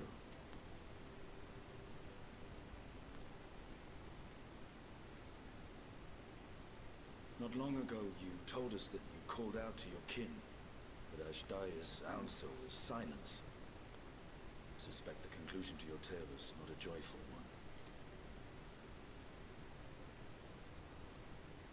With hope in my heart, I used a simulacrum to cross the threshold. But no, I did not find her. What I found was a host of void scent, clamoring around the opening they had sensed. 'Twas but a moment, but enough. I had no choice but to retreat and allow the portal to contract once more. The gate was a threat to your people. You had to decide between endangering Razatan and abandoning your sister. You chose the latter. 'Twas not that thy sibling scorned thy call. 'Twas that she was trapped beyond a barrier through which neither roar nor dragon may pass. Even now, in the desolate world of the 13th. I can scarce imagine your pain, yet it was wise not to linger in that place. Too long a sojourn, and even a being of your power risks being warped into a creature of the void. You've seen this phenomenon before, when we stepped into the darkness.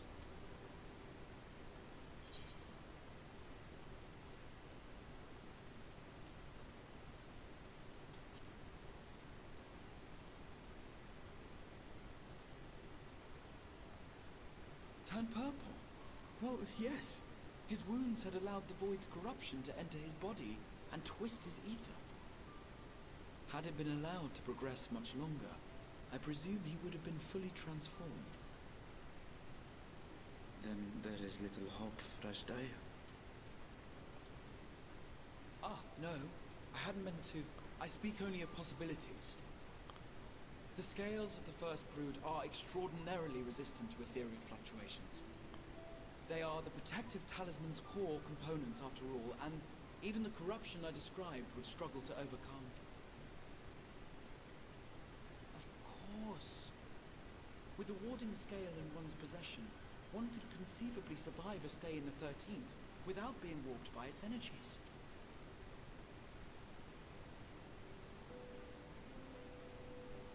Be that as it may, it is too late to rescue my sister. 5,000 years too late.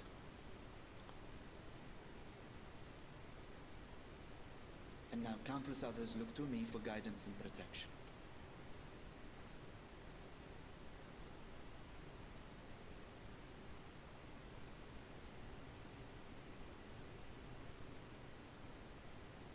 So when I sensed intruders in the ruins, I came only to ensure that the gate remained closed. That, and to secure the treasure, of course.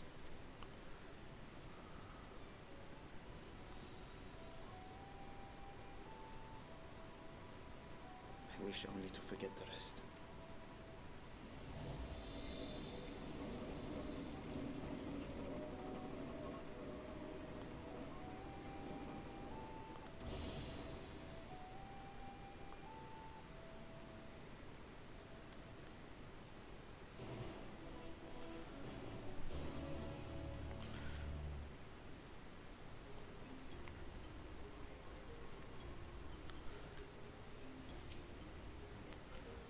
So they managed not to only expand the fissure, but also manipulate it as one might a gate.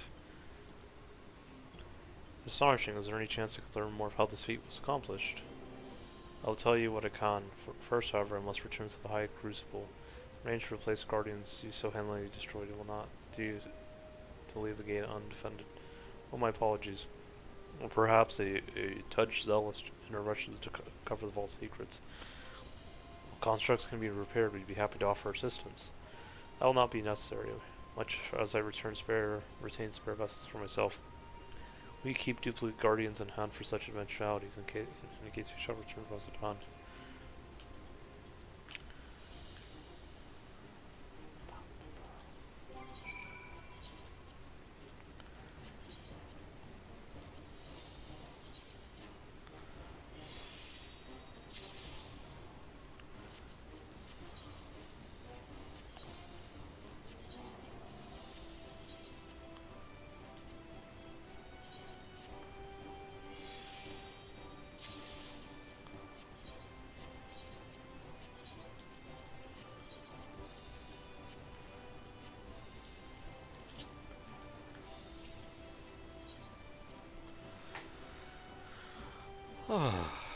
Story is pretty good so far.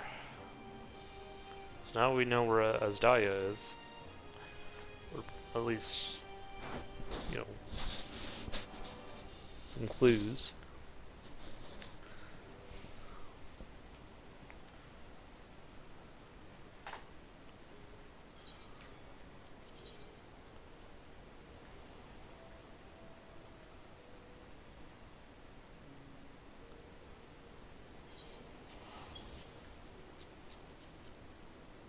Oh, 605. Nice.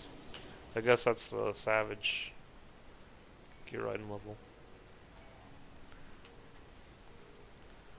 At least for the current tier.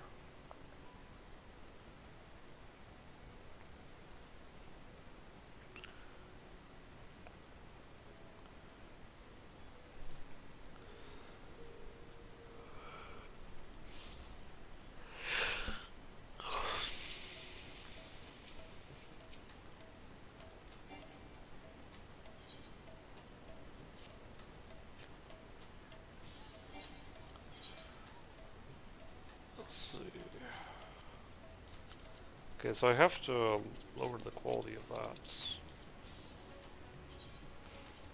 That's why I wasn't selling.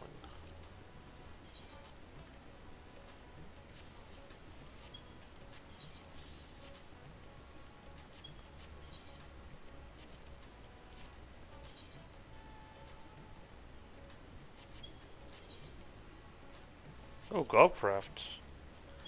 Why is it so much now?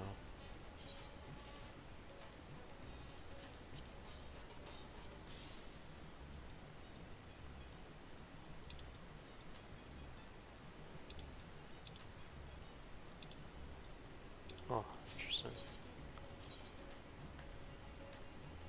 Might just be there. It's I don't know.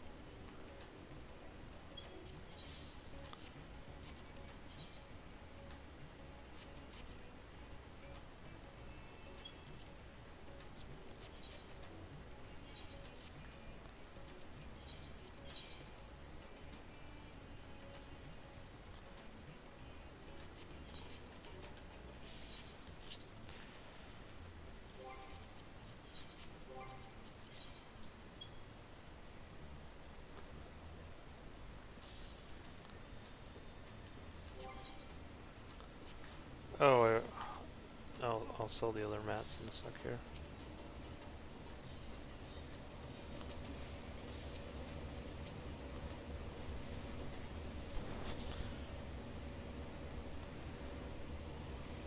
I promise we will discuss Woodgate further, but first we must attend to the matter of the Vault Sentinels.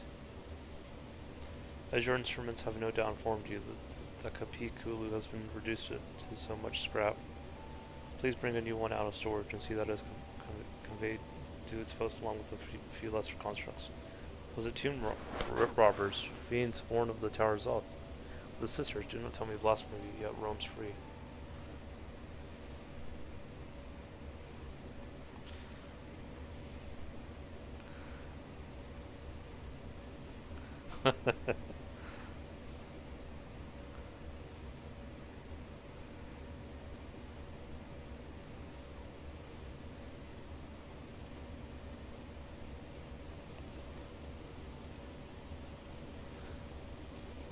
Why such guilty faces? Surely it wasn't you who were responsible for this. Oh.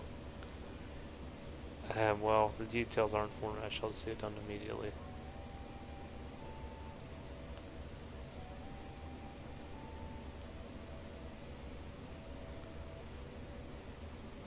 And with that, the vault will soon be secure once more. Now, do you believe you have questions?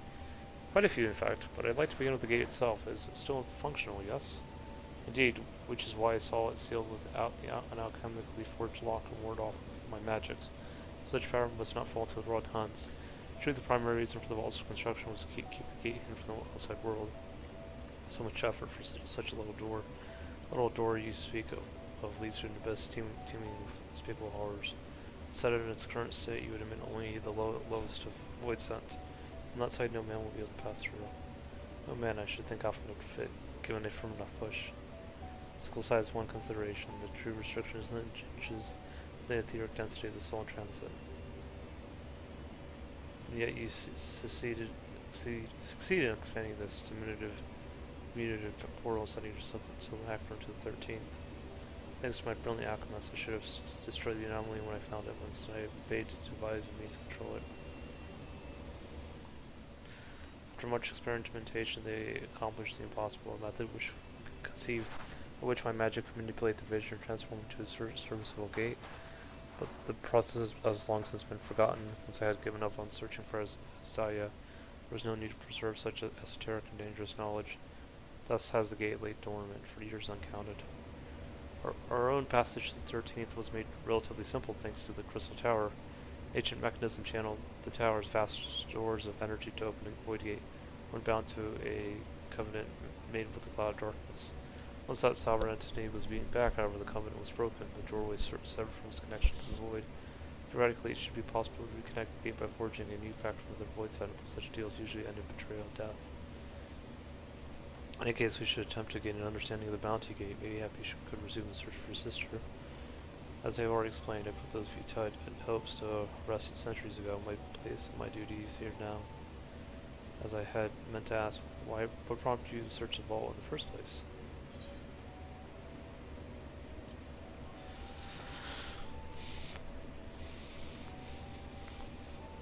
As you have seen, the fabulous wealth from the stories is quite real. Not its rumored origin, but I'm afraid I must assert prior claim. I've been adding to that trove for years, little by little. The time has come to spend it, that I might alleviate my people's suffering. Then we are of one mind. We had no intention of taking it for ourselves. Isn't that right, my friend?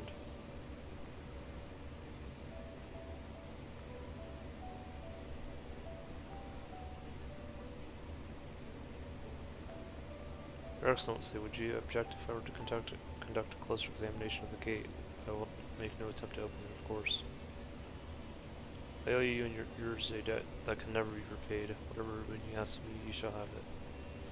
You are most gracious. I shall take full advantage of your permission. Would that I could join thee in thy study, but Lapras will be anxious to receive my report. I beg my leave of you. And I must be off to Charlene as well. Mr. Scryles was eager to speak with you about that request. Please come back to Annex as soon as you're able. Farewell for now.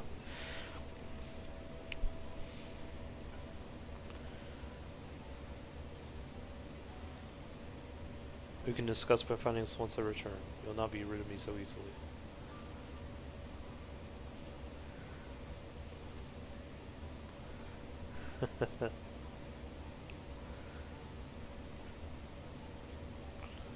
You may now undertake the Chronicles of a New Era series Myths of the Realm, speak with a fresh-faced student, Eldestian Annex, accept the first quest. Difficult part in all this will be deciding how to put these riches to use. Will you lend me your assistance in those deliberations? Thank you, Jim Shadow. Jim Shadow and I are in this together. We'll follow his example.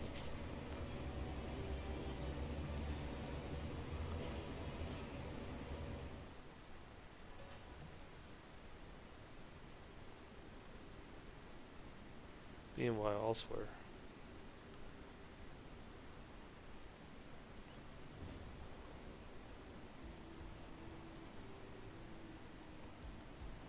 I think that's the 13th.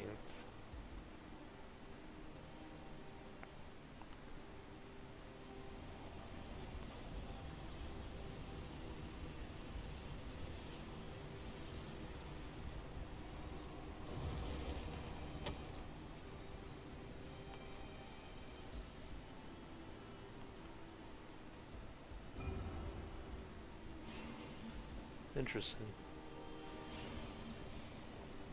Fire, earth, water, wind.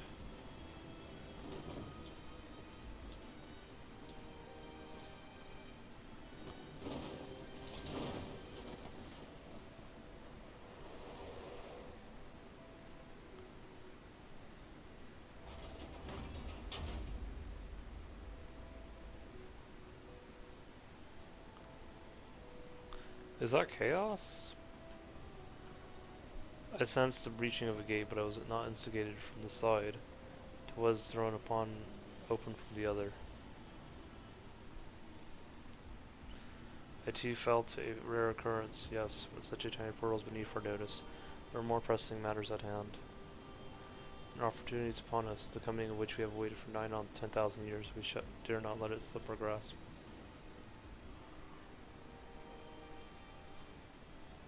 Yet we must not underestimate he who vested the cloud of darkness, even restrained by covenant. The cloud was no feeble wisp to be dispersed by some flesh and blood mortal. Bah, let him come. I would drown the world and watch the flesh-slaying lap gasp for breath in his final moments.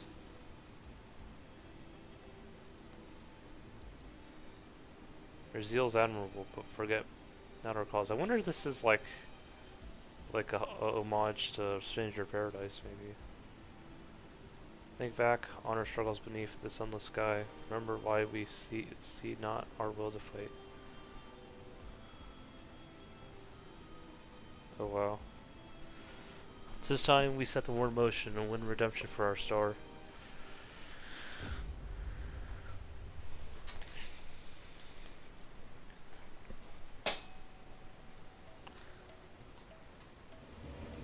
Maybe Pandemonium, wonder if it has any connection.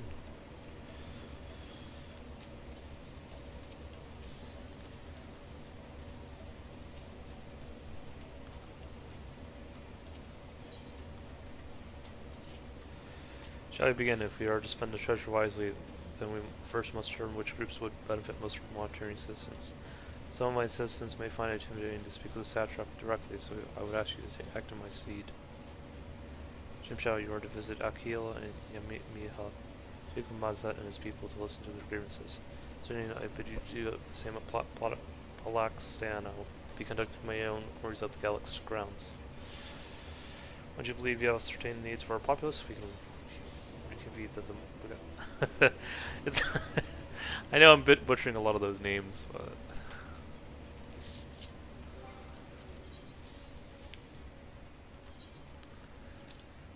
let's see.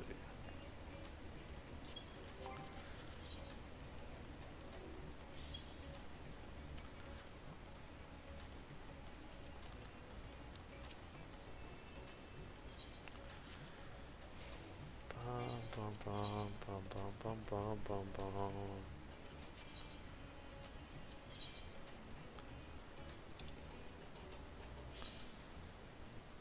Not worth as much as I thought it was going to be.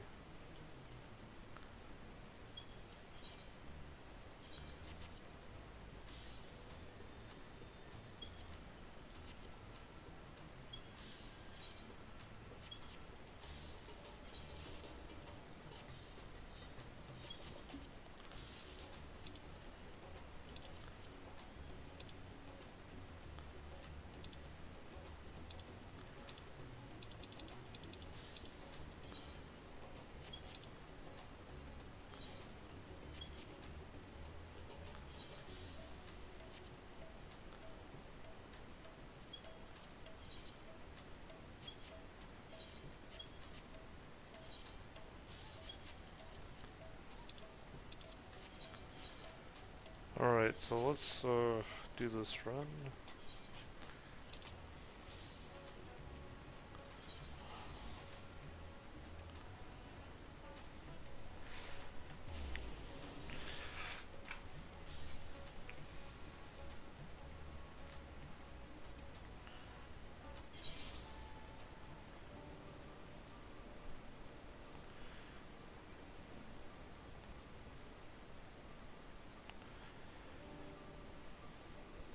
A sec.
Jim Shadow, I was so glad to see you return unharmed. Did you finish with the boat, Jan? Anything the village desperately needs. Well, I suppose Kazal's loss was the hardest. Been trying to find buyers for my fish, but although I saw a few here and there, it's so much more difficult than it was before. Everyone's still struggling to reveal their lives. For now, we're just banding together as best we can.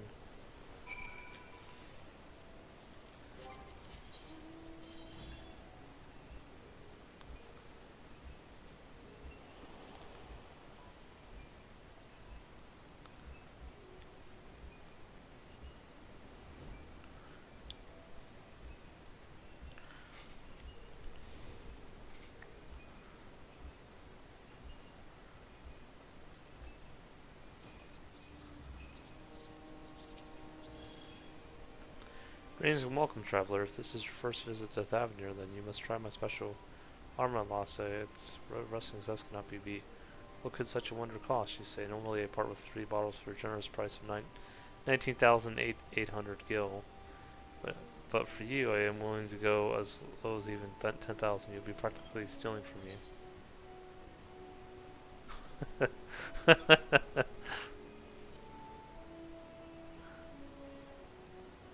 This is silly. Sydney, who was asked, you're the one who was with that spirit-toting fellow. We can hardly blame a man for trying. The world may not be no longer be on fire, but we are still sifting through the ashes, so to speak. Sister, spare me. We might as well have that ugly tower back for the scant few travelers we see these days. I myself barely have the coin to buy at local prices. I tell you, if I didn't charge the odd venture a small portion for every day afternoon tea, I'd be scavenging for the scraps on the streets. That's silly. It happens. Sigh. How fares the ports? Well, it's in shambles, isn't it? Trade routes are open once more now that the change has passed, certainly. And no small number of merchants have had to sell their ships to make ends meet in the short term. And that to the sailors we lost in the final days, it's little wonder that flow exports is no more than a pitiful trickle. If cousin was with us, I'm sure he'd have found a way to turn our fortunes around. Now that was a man who got things done. God's rest his soul. Right.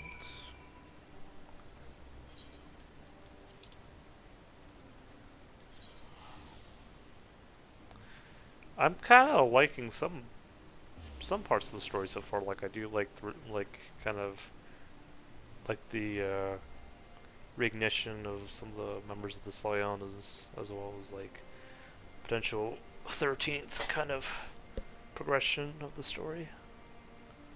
Should be kind of neat.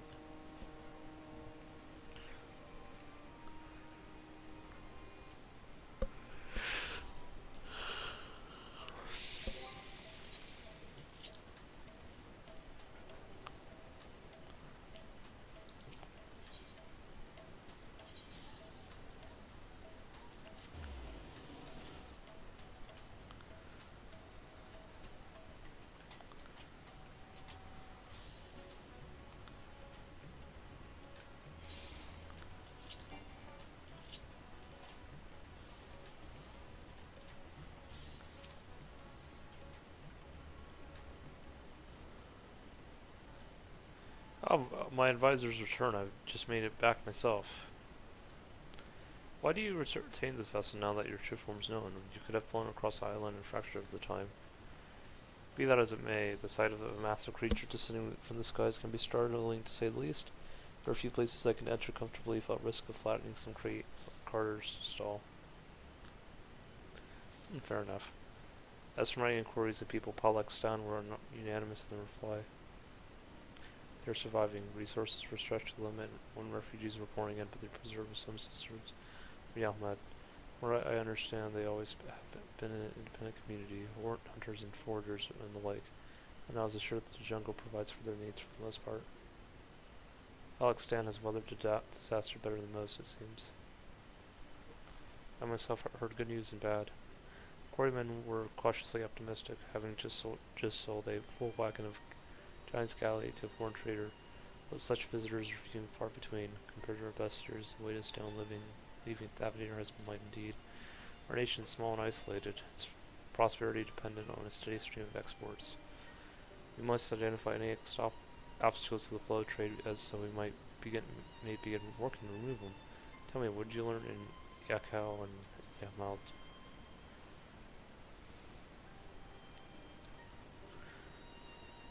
I see. Without a dedicated buyer, the average fisherman must struggle to offload his daily catch. Which is why I believe we must first address the lack of ships and shores of able-bodied sailors in Yamalt. I am reminded of a child I spied as I made my way back to the palace. His father lost at sea when the beast sunk the vessel.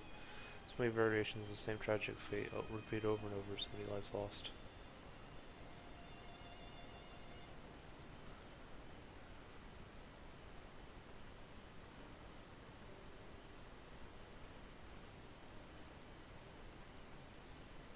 Have grief to drown in and to feel ourselves be overcome. We will not. Jimshao and Cindy and I will consider the perspectives you brought me. This advise a plan to help my people confront this adversity. Come, I'd like you to be in attendance when I announce the proposal to my assembled functionaries. Alright.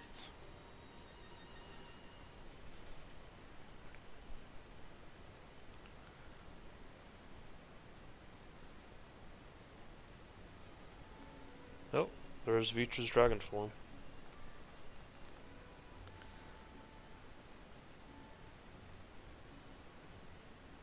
I thank you for your attendance. The riches the Radiant Host have retrieved were hoarded in Al-Zadal's name.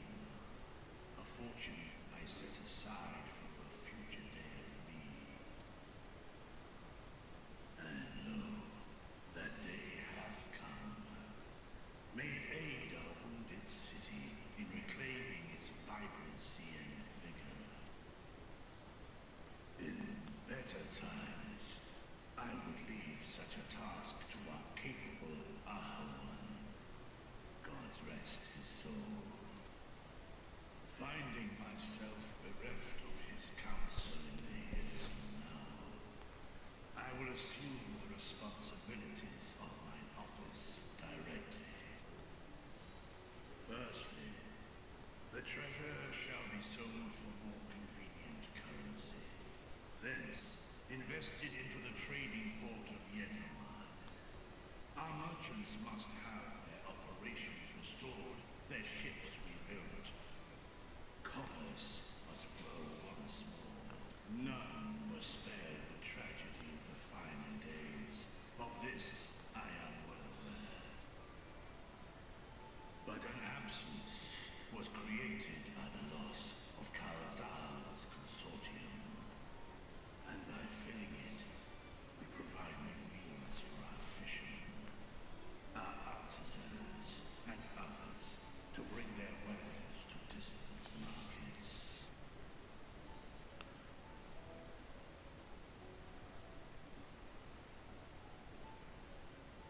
And what of the children who were left without family to care for them?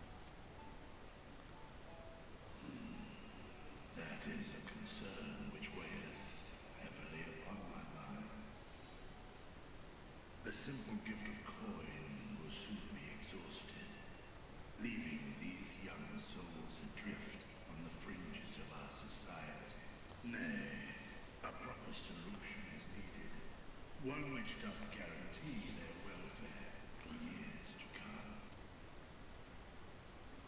Thou hast surely seen how other nations rise to meet this challenge, adventurer.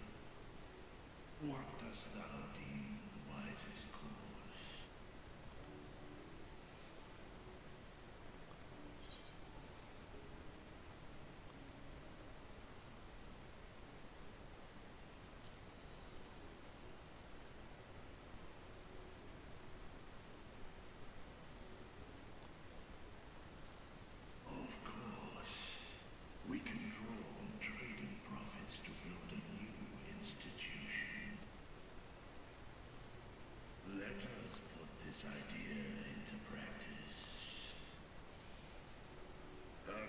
contract shall be written, requiring all who receive Valzadal's treasure to commit a portion of their future earnings towards the running of an orphanage. Now, such an influential policy is deserving of a worthy name.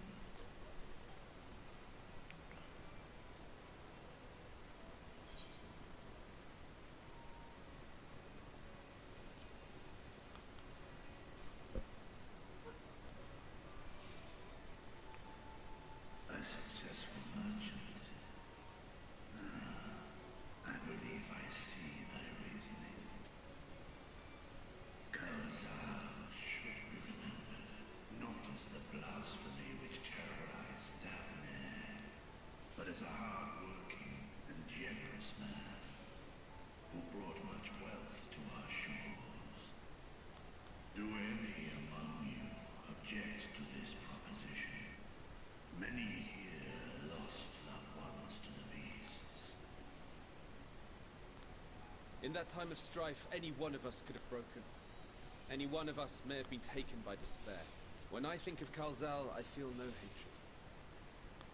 Only a stinging regret that we could not save him as well. Isn't that right, men?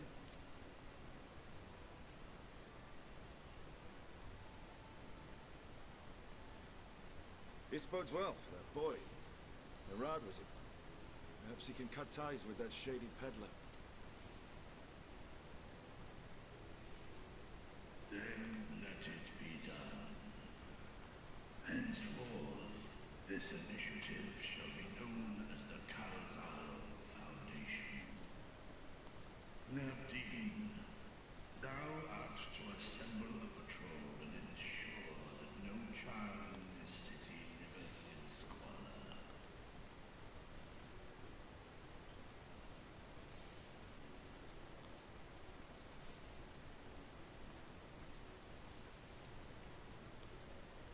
Clerks, see to the management of our funds and make haste. Our citizens must not suffer a day more than is necessary.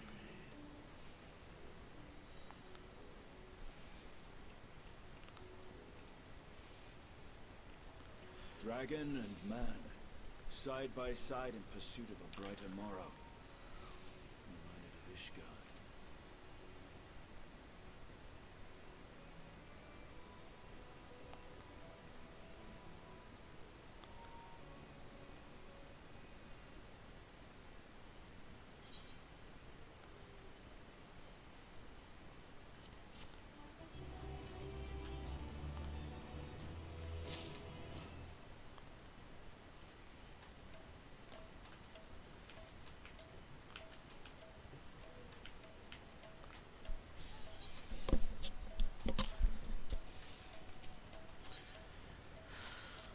Alright, let's see what he says. Thank you for putting forth Kalzal's name. Those whose lives the enrich will take comfort seeing his legacy honored. You'll forgive me for not speaking sooner, but I bear a message from Archon Stola. She asks you that you meet her at the High Crucible at your earliest convenience. Understood, thank you. Stola must have finished her study of the Void Gate. Shall I hear what she has to say then? I'll go with you.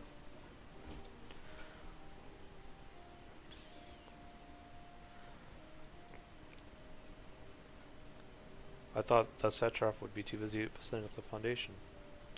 The clerks have been the well-oiled cogs of this administration since before Alwyn assumed the office. They understand what needs to be done. I'm curious to learn what conclusions your Archon has reached concluding concerning the gate's unique construction. Do you wish to allow me to lead the way, Your Excellency?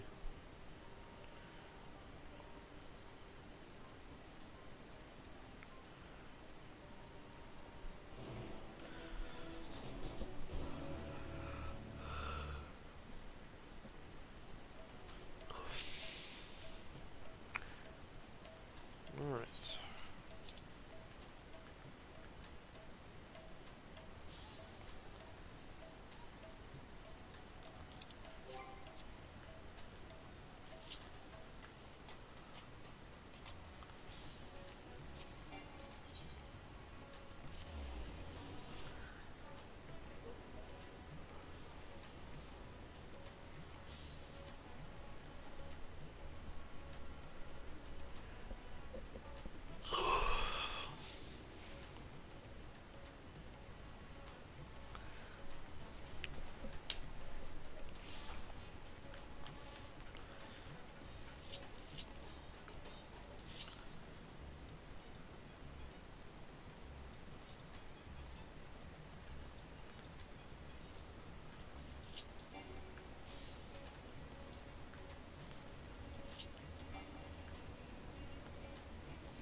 right, here we all are. You discovered something new. I took a closer look at that device. I was able to determine how it keeps the void gate sealed, but not how it might instead be employed to expand the opening. For that, I would need to reference the technique developed by Vritra's alchemists, no records of which appear to have survived the intervening years. We know this, so why have you sent for us? Have you learned aught of value or not? Patience, good sir. One must introduce the subject before launching into specifics. From what we understand, travel between worlds is accomplished by passing through the nebulous rift which exists between them. Picture, if you will, the moment you were called to the first.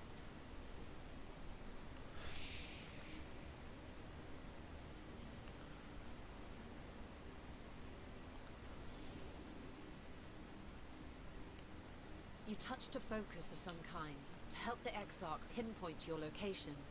His summoning spell then channeled the energies of the Crystal Tower to begin your journey to his world.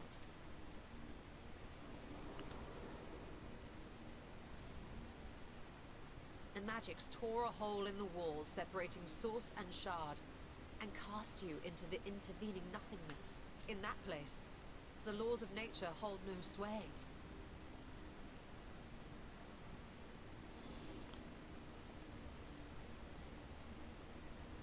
Yet even through this realm of temporal and spatial instability, you were borne safely to your destination in the first. The feat that guided you across such an unimaginable distance, both physical and metaphorical, was nothing short of a miracle.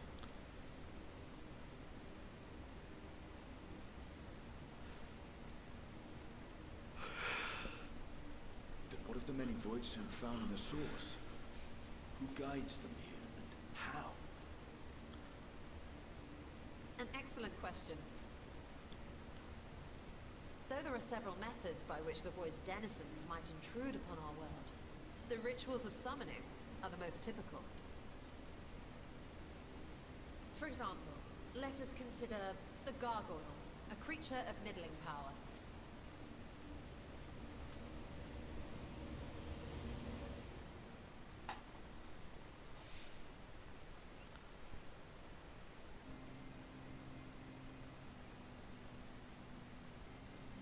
Oh, lambs of Dalamud, I think. To call upon such an entity, the prospective summoner must force open a void gate. The portal lasts but a moment and is relatively small, allowing only an imp or other lesser being to squeeze through with their physical body intact.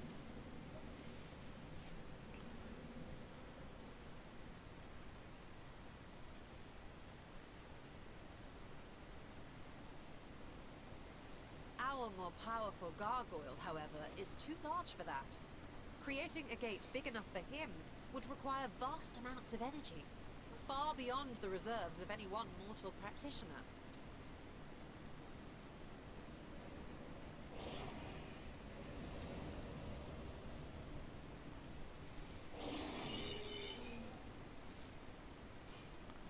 Instead, 'tis far more common to bring over only the entity's soul. We had a taste of that ourselves when a certain Exarch dragged us to the first. I see.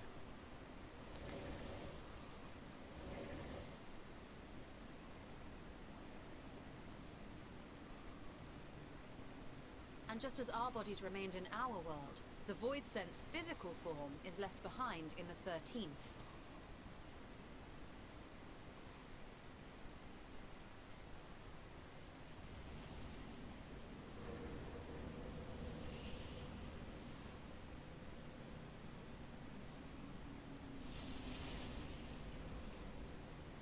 Once at its destination, the summoned soul is granted a temporary shell to inhabit. In the gargoyle's case, a stone effigy has proven a suitable vessel.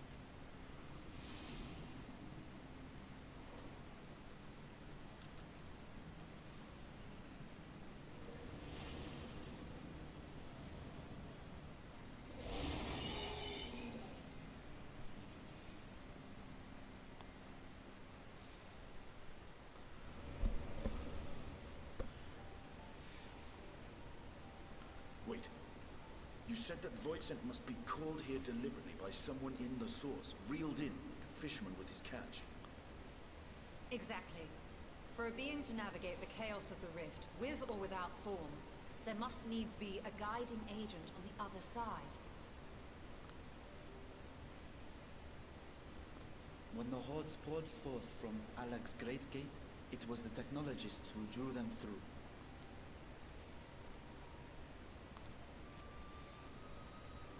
Though to my knowledge, planar fissures are in essence natural passages between our world and the void, which require no such guidance to traverse. Why is only the boundary between the source and the 13th so fragile? So much so that it often tears open of its own accord. I believe solving that mystery is key to understanding travel between the source and its reflections. How do you intend to get your answers? No. The danger is too great. Perhaps. But what some call danger, others think of as adventure. Were you not listening to my tale? Never mind that the means to expand the gate has been lost to the ages. Even could you force the portal wide enough, you would be greeted by an army of murderous horrors the very instant you step through. I assure you I was most attentive. And I agree that to go alone would be certain death. But if I were to bring along one who has already braved the 13th, and humbled the cloud of darkness, well, I imagine my chances would be much improved.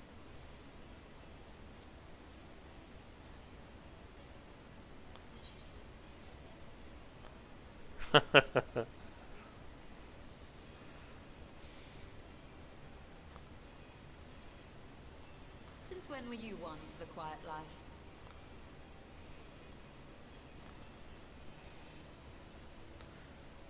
Once again, I put my life in your ever-reliable hands. That said, as much as I would like to march straight back to the Void Gate, there is the small matter of being unable to open it without the Satrap's personal authority.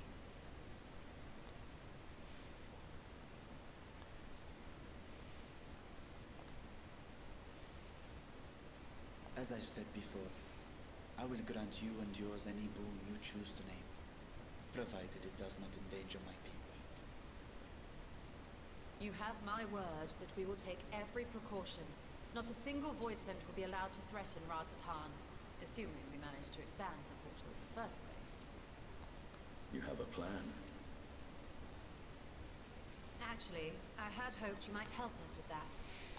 I presume the alchemists you retained supplied you with some explanation of their methodology. That they did. House Daymir was overseeing the project. Daymir. Ah, yes. The family associated with the Great Work.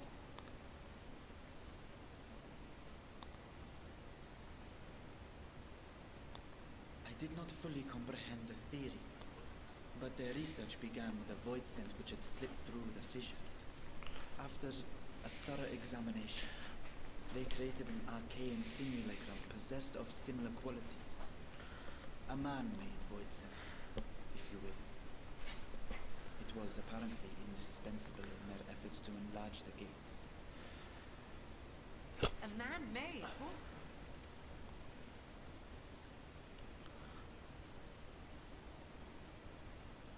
Yes. Being great admirers of the Archons, House Daymir submitted detailed notes to Charlene's official committee. They expected praise and accolades for their simulacrum, and were thus devastated to be informed that their work had been classified as prohibited material. If that's true, then those notes might still be stored in a forbidden archive somewhere.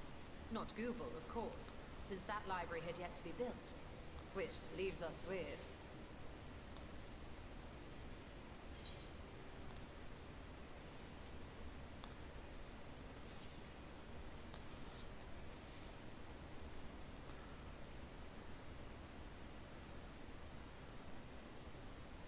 Indeed.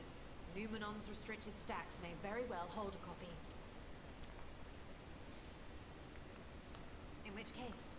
say we head directly to Charlian?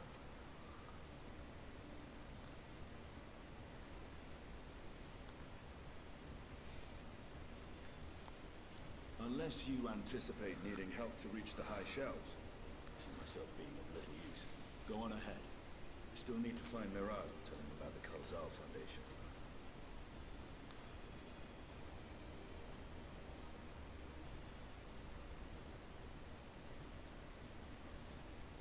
Let us be on our way as well.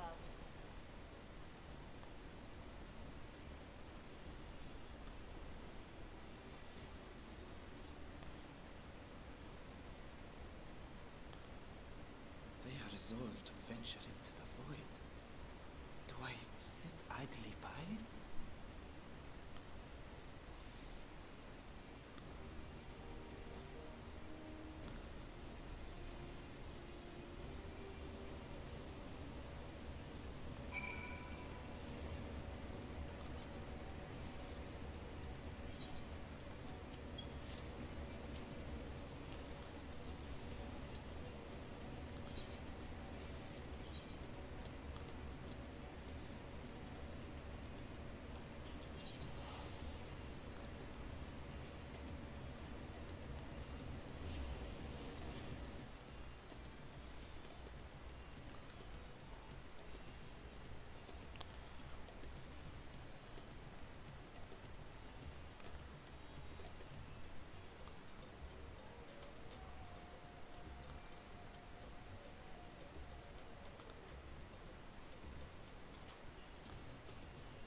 Were to enter Numian's restricted archives with a minimum of fuss, then we must secure permission of the form. First, however, we shall need to enlist the corporation of a member to broach the matter on our behalf. Who do you think might be inclined to assist us? The one springs to mind. What if this Scholar Monteshane? He did come to Graha's defense during the inquiry, after all. This settle, let us head to Phenomenon and see if he's willing to help us once more.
Oh, visitors, and quite esteemed ones at that.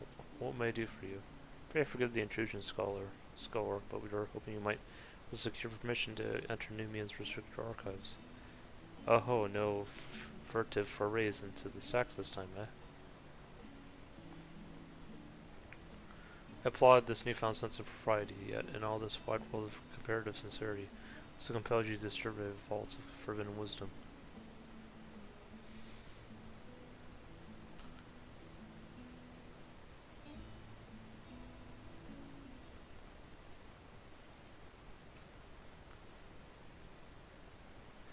Fascinating. I had no idea such a technique existed. I would have been surprised if you had. My assumption is correct. The research left behind by House Dermere has lain dormant in Charlene's archives for many centuries. And if you unearth this research of what that is, really don't intend to cross into the void. That is in fact precisely what we intend. To what end, pray tell? Develop a method of traversing the rift, for one that I might keep my word to a distant friend. Sentiments aside, I have journeyed to the end of existence. I have heard, felt, thought endlessly about the truth of our world and the echo of its future. But I want to understand everything, to unravel it all down to its very last secret. What scholar worthy of the name would force open a void gate or two for great revelation was the promised reward? Oh, marvelous! An audacious proposal worthy of Master Matoya herself. And after hearing the whys and the wherefores, I, for one, do not believe you would use the knowledge for ill. See no reason not to present your request for that form's consideration.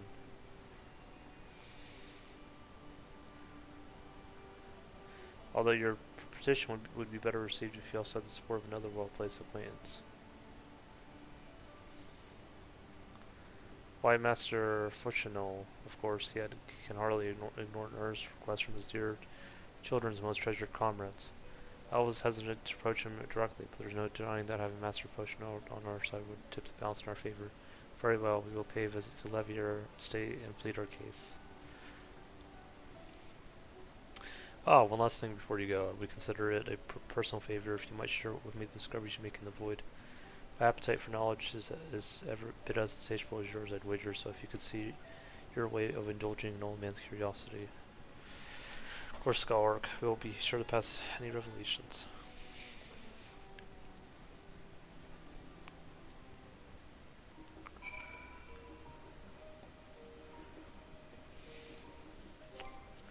Too bad I can't teleport when they're following me, but oh well. It's okay.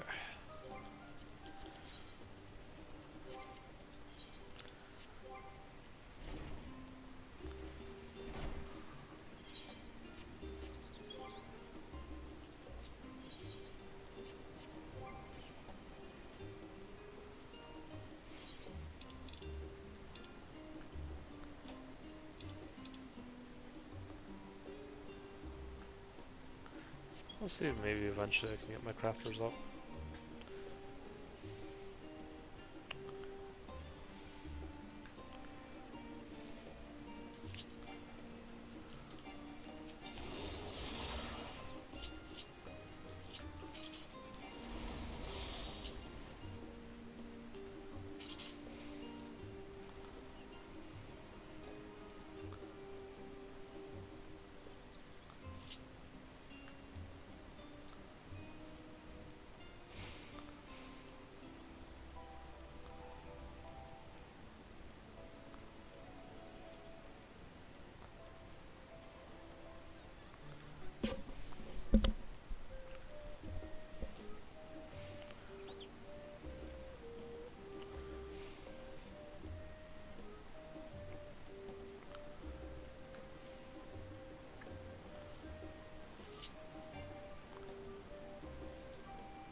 Oh, Master Jim Shadow, Mistress Yushola, may be of service. We come to speak with Master Moshanol. Is he home by any chance? Yes, the Master is in residence. I shall inform him that he has guests.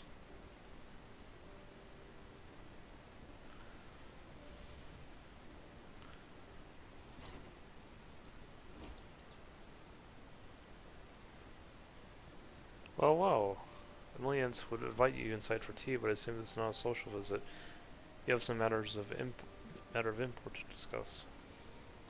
Then pray proceed. You have my full attention.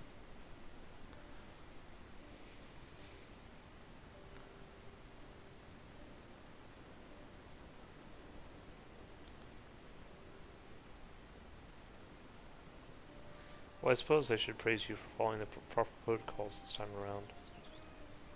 Skywalker Montage expressed much the same sentiment, and I assure you we will not attempt to circumvent the forum's authority again, unless it's absolutely necessary, of course. Of course. Do you understand that restricted archives are restricted for good reason, yes? If no pressing needs exist, why restrict consequences of point this forbidden knowledge? For a brother who misses his sister, she was his guardian and his friend, a selfless hero crossed the rift between worlds to save her homeland from wars and suffering.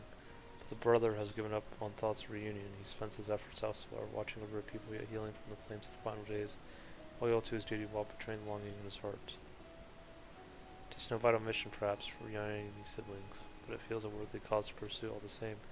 As one who feared losing his own loved ones and spent years in research to prevent it, surely you appreciate how painful such a mission might be.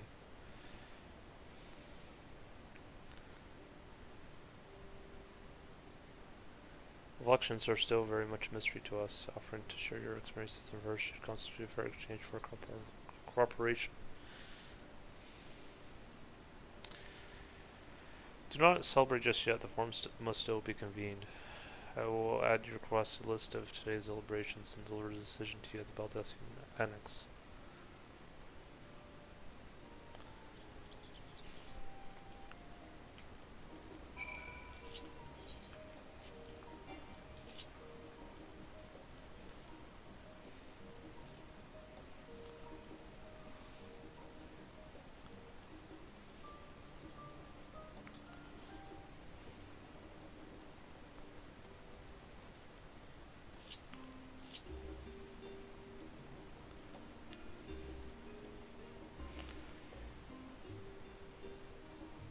Oh, hello, Dante Blaseo. Hope you're doing well. Glad you could join the stream.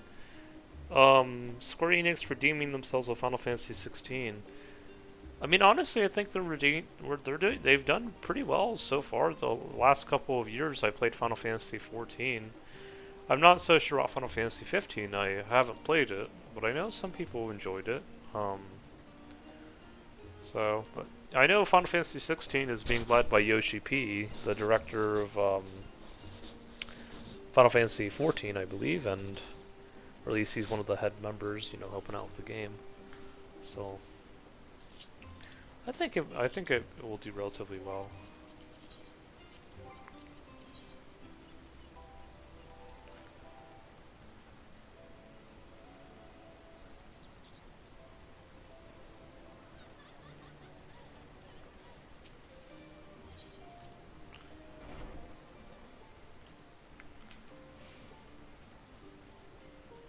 Oh shoot, my bad. Oh well, I gotta get you Shola back. That's the one thing about this new system they added in. Not the biggest fan of it, where you have to have your other party member in sight, but it happens.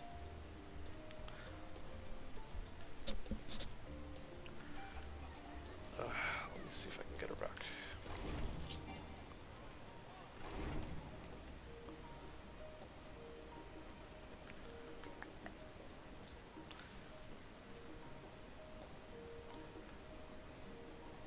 They definitely it feels like they put a bit more content this time around in the 0.1 patch. Or it might be the same amount. Let's see here.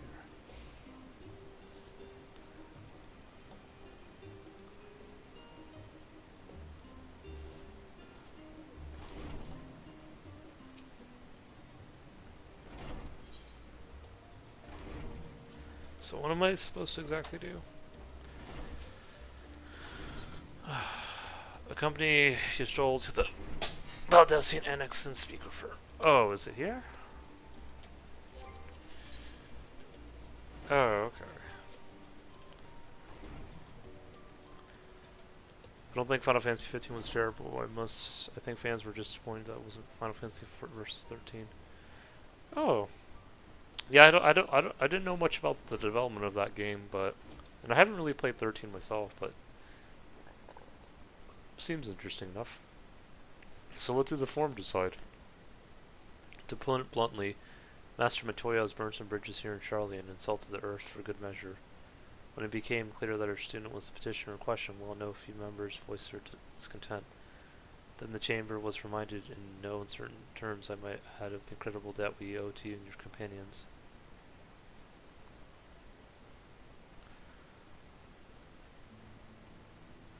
That served to silence the grumbles and stiffen a few spines, and it was agreed that allowing you entry to the archives was the least we could do in return.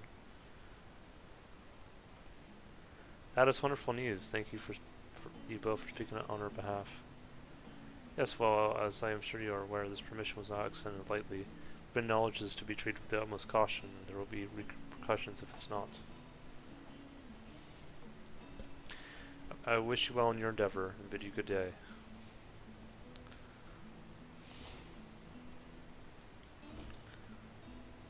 Even the same, that one. Uncompromising, eh? But that very stoicism is exactly what Charlie needed to guide it through not one but two exoduses.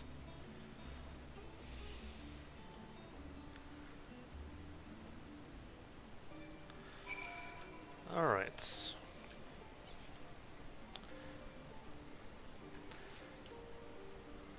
see here.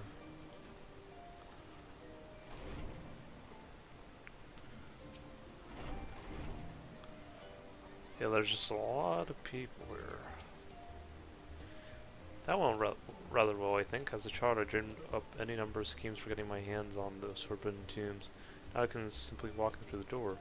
Focus will be on finding House Demir's research notes, of course, but the thought of it, so much knowledge at my disposal, has me feeling a little giddy. Alright. Welcome back. Nope. You'll be heading directly to the archives from here, I presume. If I presume correctly. Then you will want to speak with the index page, rather. When you arrive, it's been instructed to grant you access to a restricted section. Excellent. Once again, we thank you for your help. Oh, it's my pleasure, believe me. May you find the knowledge you seek. Shall we? Alright.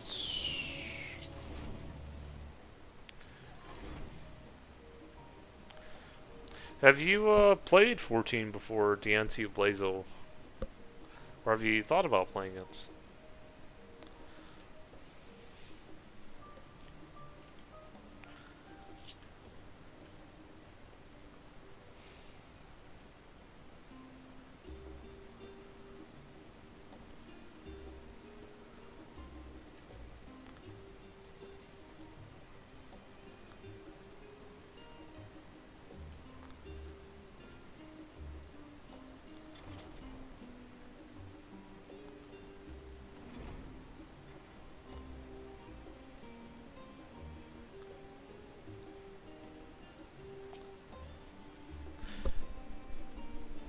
Archon, Yushola, and guests identified. Do you wish to proceed into the restricted archives?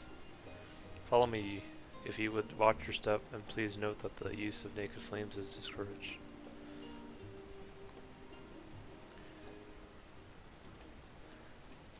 Yeah, they did trim down the tutorial a wee bit, or at least from 2.1 to 2.5, but no, that's understandable.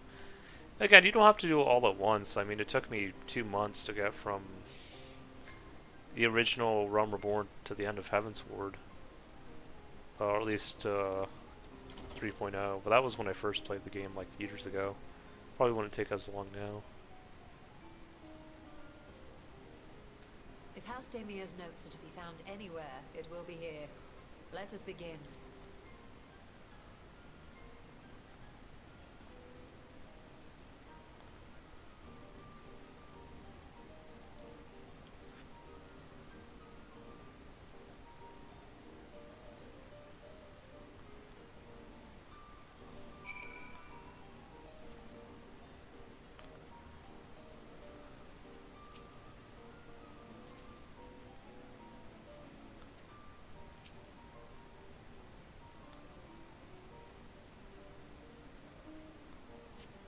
Today, in a world not my own, I met the most beautiful void-born creature. She was so unlike her ravenous brethren, eyes blazing not with hunger, but trembling like a candle's flame, darkening to flicker at any moment, or she is even the proper word. Such distinctions seem inconsequential and insignificant even. What matters is love I feel for this exotic transcendent being. Interesting.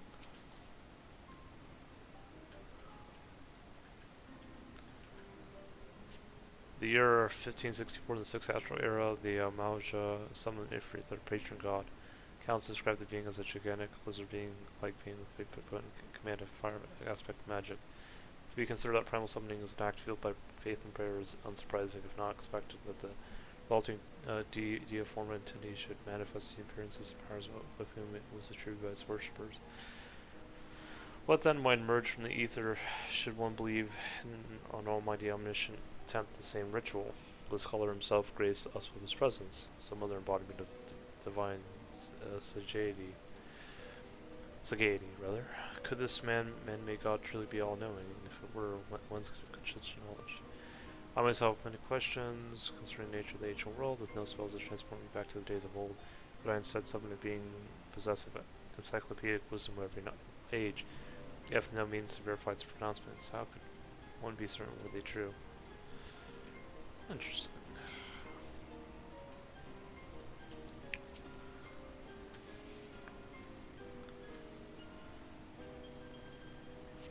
Following pages details an advanced method for manipulating rift-spanning apertures as defined by Nusha, the 9th Patriarch of House Demir. You present these research notes to the faculty of Charlene's studium as both a token of friendship and expression of our boundless admiration. You appear to have located the final... Okay.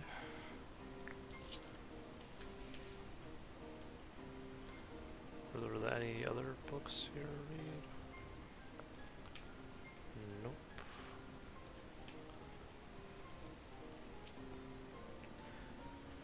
Have something you'd like to show me, do you? My apologies, I'll flip open up, but a single book was completely absorbed by the contents.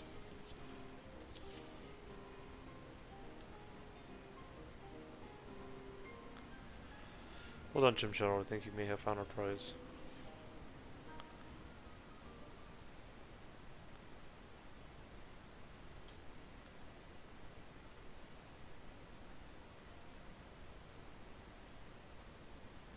Yes, the ether signature is unmistakable.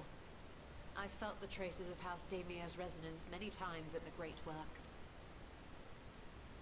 Time to see what all the fuss was about.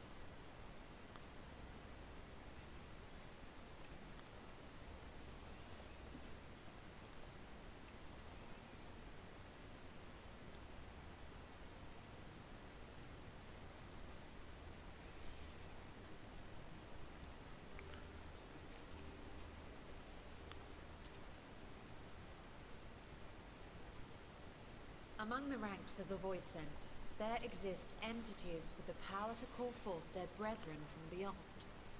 The species known as Atomos, however, is uniquely prodigious in this regard.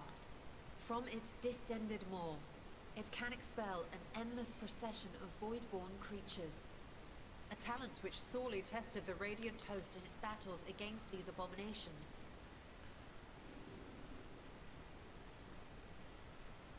Surmising that the entity itself was acting as a void gate, we endeavored to capture a small specimen and subsequently examine its physiological structure. Our findings revealed that the Atomos had absorbed a planar fissure into its own flesh, which it could expand at will into a functioning gate. Other than the new patches for 14, I'm kind of interested in Pokemon Scarlet and Violet coming out later this year. I don't have a regular Switch or a capture card though. I only have a Switch Lite, so if I wanted to stream content for that game, at least in quality, I'd have to invest a fair bit, but I don't know, I might still pick up the game regardless. We'll wait and see. Other than that, I'm almost done with the Pokemon Coliseum randomizer I've been streaming, and I'm not sure if I'm going to finish the Ocarina of Time Master Quest tutorial or Master Quest game. I kind of did a video after the Dongo's Cavern about my thoughts of Twilight Princess versus Ocarina. I just kind of got bored. Kind of am not as excited or motivated to continue playing Ocarina. So I might just put it down for now and just play some other games. Still been going through the old school RuneScape accounts or Ironman as well, and that's been fun. But I'll see if maybe I can at least maybe finish Pokemon Coliseum, at least the main story, like I did with Twilight Princess.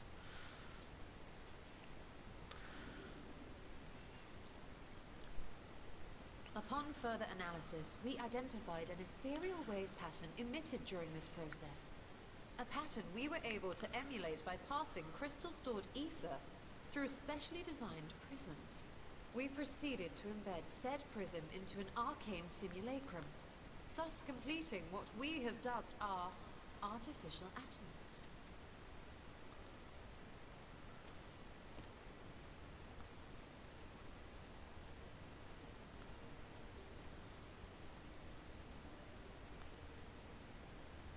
How could I have been so blind to the possibilities?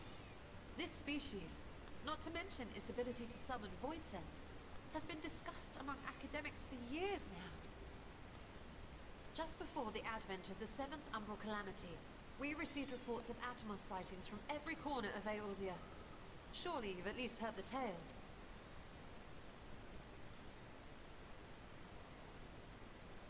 And still, House Daimyo went and built a mock Atomos of their very own.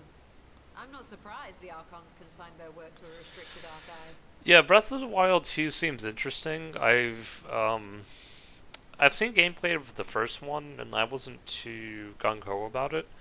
But we'll see how the second one goes. I heard they're might be making the story a little bit more interesting, and it might have some kind of more grittier or deeper storytelling, kind of like Twilight Princess did, or even Majora Wind Waker for some other fans. It was no easy task, but at last we've unearthed the volume we've been searching for.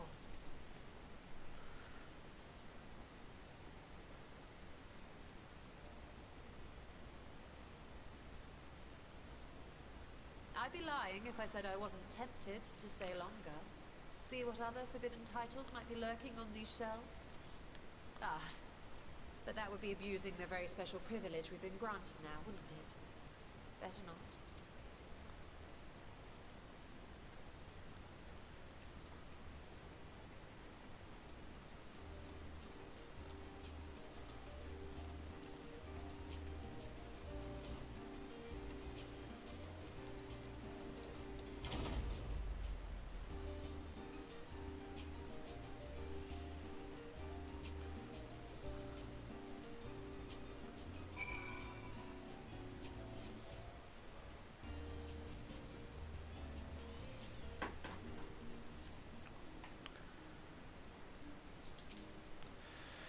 As much as I would love to start crafting the Atomos, I'm afraid this is far outside my field of expertise. Personally, we know a Hanish alchemist who would be delighted to involve herself in our house to meet our project. Our business here is concluded for the moment. Please pass on our regard to the forum. Your message will be conveyed. Should you wish to indulge in more forbidden literature, I will be here. Patron more disabled. Security mode engaged. If anyone can help us, Nahandi can. I see we return to Thavnir and look for her other great work. Okay.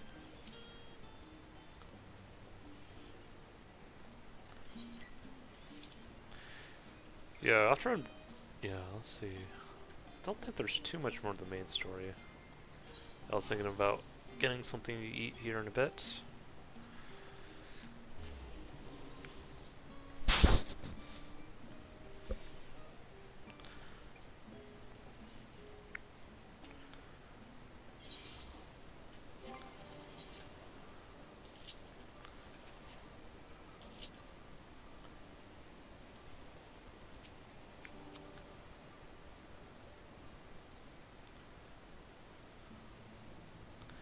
Joel tells me you're pursuing a most fascinating study and what you want me to be a part of it.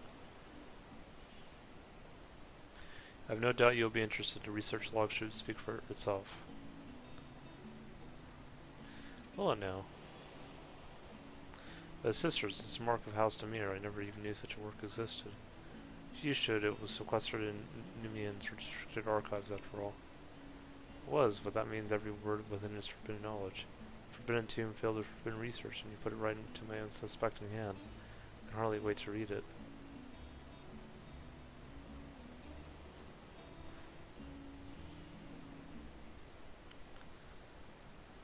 See what she says. To think that Demir were developing such marvelous techniques so long ago. How many innovations have been lost over the centuries, I wonder. Now that you glance over the notes, what say you to helping us build a new mock Animus? I say yes, 1,000 times yes. Work on a Demir project that even beautiful scholars of Charlie and trembling in their sandals, no alchemist of the great work could resist. You are a woman after my own heart. Oh, I suppose I should ask, what do you mean to do with this big mouth cylinder once we've built it? So there's a secret void gate and it's sealed in the ruins at the bottom of the bounty. Today is a day of revelations indeed. The purpose for a man-made Animus is to expand this hidden portal. I'll need to see it for myself, I think. Manipulating rift-spanning apertures is not the sort of thing you want to demo without first taking into account every single factor. Then by all means, accompany us to the vault. I plan to lead us back there shortly, once we finish gathering the components I require. Charlene's markets provided the raw aquamarine and pure water crystals, but need help obtaining a small quantity of astrally infused water. For such a liquid, you need to go no further than the font of Maya, the aspects of old ones.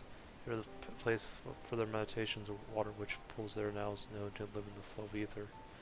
That sounds perfect. If you'd be so kind to fill a flask with oil, petition Vitra to join us. The idea I have in mind won't amount to much without authority to command the Void Gate. Shall we be about it then? We meet back here anon.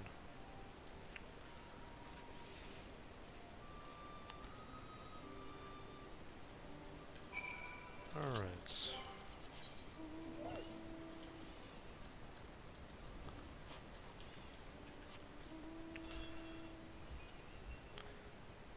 Yeah, I'll be back. I'm gonna get myself a snack real quick.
Just got myself some cashews. Alright, let's see where we're going now.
Do you have that flask for me?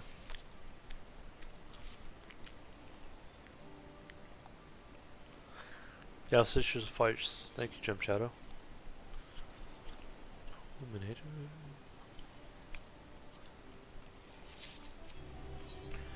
Patrol is eager to depart for the vault.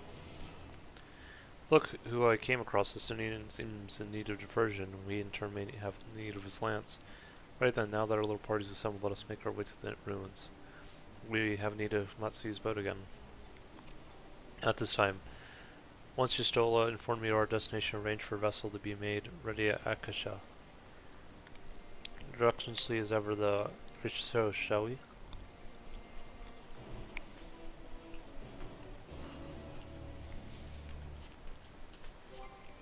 Let's see.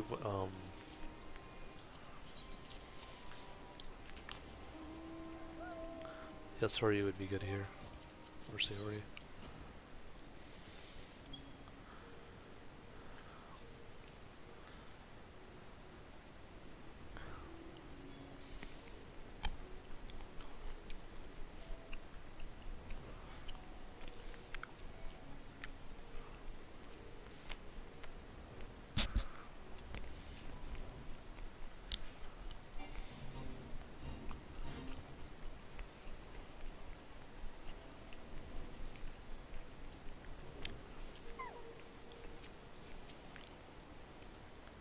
You do not keep your weapons close at hand. The guardians will not attack if I am present, so I pray you leave them be. Ship is yours to command. Alright, thanks. Oh, this is so exciting. Asdel's legacy, to see the truthful legend with my own eyes. I'll board it for the treasure vault.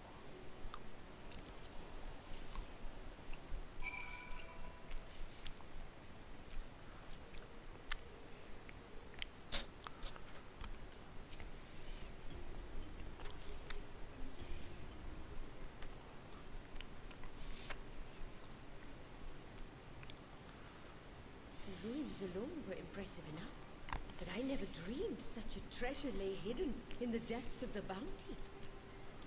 It may have been helpful to know this device existed, Your Excellency. My apologies. The gate was a secret I shared with none but my closest advisors.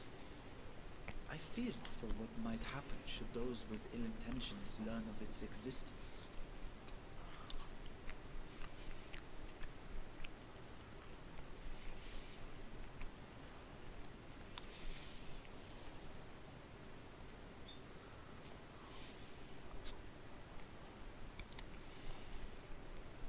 What is it you're doing now? There's something I wish to verify. The NOAA reports claim that a short stint into the void carries little risk of etheric imbalance. Should one suffer an injury, however, or if one's expedition drags on longer than intended, that risk becomes significantly greater. Gra has theorized that a warding scale would confer protection from the void's corrupting influence. But I would prefer to test that hypothesis before we set foot in the 13th ourselves. So, this is an experiment of sorts. Yes, an experiment. Tell me, how would you go about testing the efficacy of the warding scale?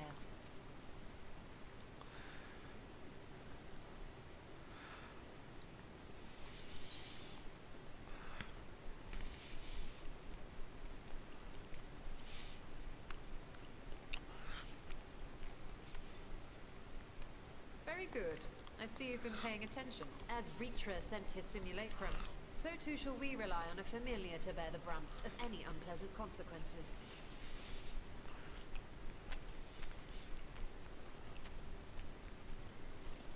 Now, a lowly imp can navigate a fissure, no matter how narrow. Which means an arcane entity of similar stature should be able to manage the same. I hadn't wanted it to come to this, but no other familiars will do, I'm afraid. Oh, is she gonna do a portsy?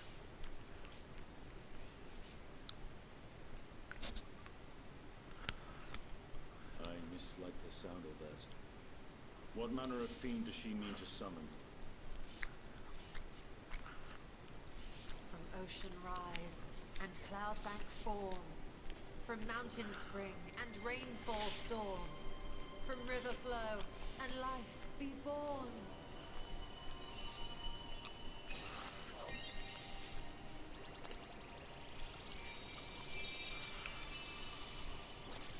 Water, water, froth and foam! Oh.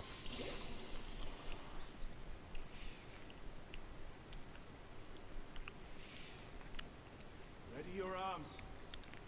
I fear she's been possessed. Oh, come now. That was adorable.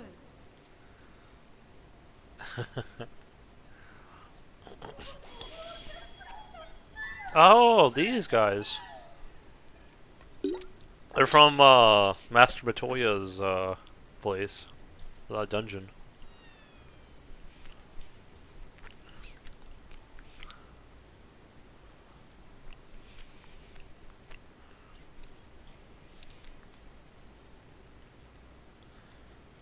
Though not my first choice. These familiars I conceived of as a child had the best chance of fitting through the gate.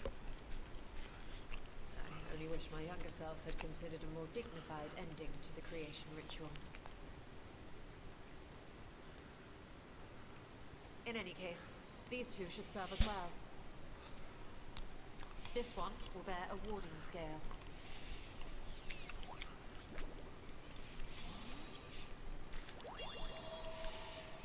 And when they return from the 13th, we can observe how the talisman, or absence thereof, has affected the progress of the Void's corruption. If I could impose upon you to open the gate. Your Excellency? Ah, yes, of course. We should also be wary of Void Sync slipping through while we conduct our experiment. Estinian, you are to keep Nadana safe from harm. As you say. You had best be on your guard as well.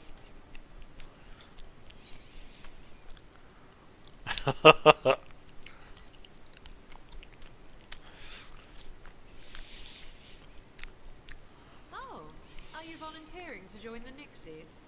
I could shrink you down, you know. Let us begin, shall we?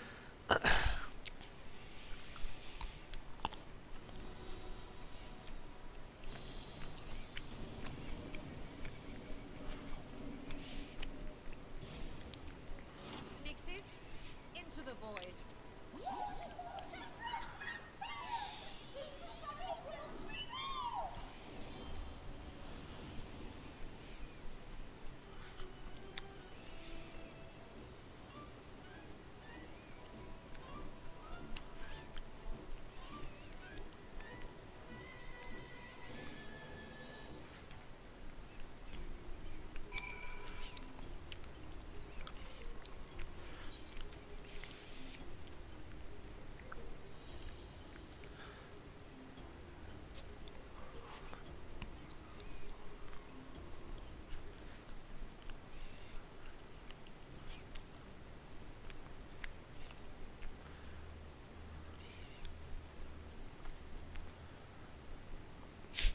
She's so excited.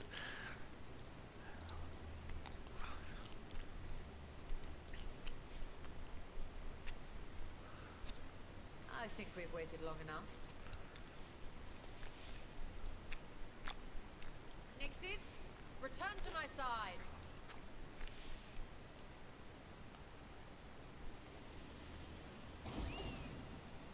Oh boy.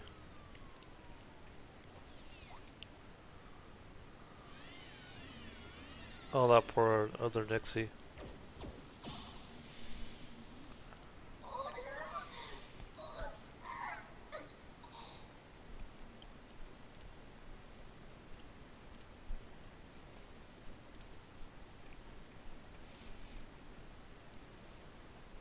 Thank you, little one. You did well. Poor thing. Its essence has been irrevocably warped.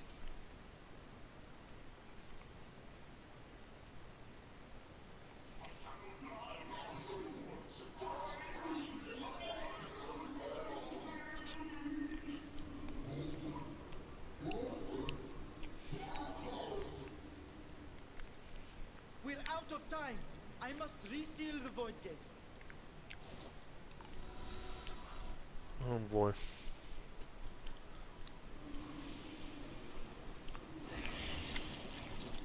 They're coming through!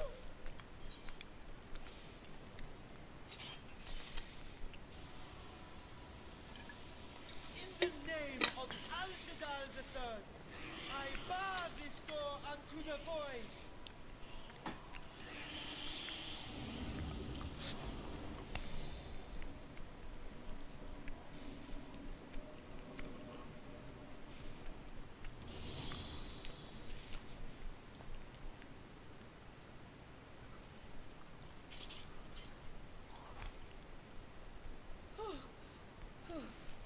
That was a sharp lesson in the dangers of void gates.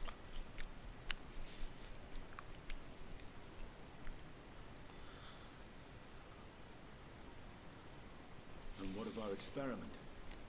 I'd say the results speak for themselves.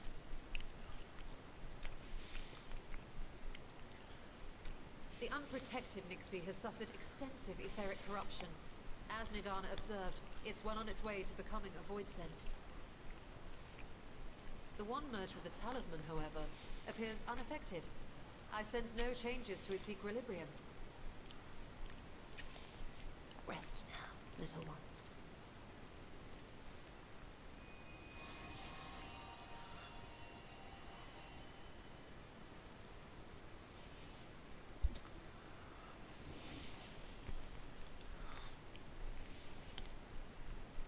Grahel's theory was correct then. So it would seem. But while our second familiar was untouched by void energies, the talisman itself shows signs of degradation. It was, of course, originally designed to shield the soul from primal temporary. It stands to reason that etheric corruption of a different sort would affect it differently. We may need to modify the warding scale's design to account for the 13th's uniquely unstable ether. You've said much of the Void's instability, but my imagination fails me. What manner of place is this broken world? Ah, my apologies. I forget that not all of us spend our days sequestered in dusty archives. The 13th is a reflection of the source that was drowned in a flood of darkness. In Emmett Selk's own words, this tragedy was a result of the Ascians' attempts to force a rejoining. They erred in their haste, and made of that world a useless void. You remember Unakalhai, the unusual child we met during our troubles with the Warring Triad. He explained the fate of the 13th thus. The champions of that ill-fated world used the stone known as Orosite to contain the power of Primals, but those self-same heroes were gradually corrupted by the Orosite's bleeding energies, transforming into fiends with an endless hunger for ether. By the time anyone thought to oppose them, Light's strength had grown too feeble, and the balance of the 13th tipped into eternal darkness. And what of your own experience? Will you tell us of what you observed during Noah's expedition?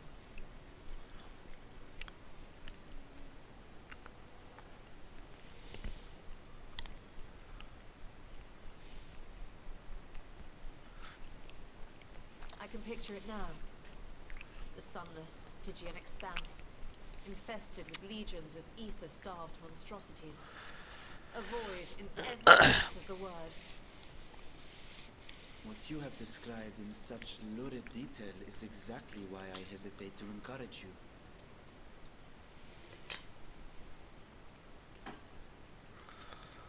Worry not, great Vitra. Our journey into the 13th is but the first leg of a longer voyage. A voyage that shall lead us to other reflections, to new mysteries and discoveries. And I mean to be there every step of the way. But first I must focus on refining the warding talisman. Then I can begin work on constructing an artificial Atomos. Or I could if I had the relevant manuals to hand. Might I be so bold as to request access to the Satrap's family archives?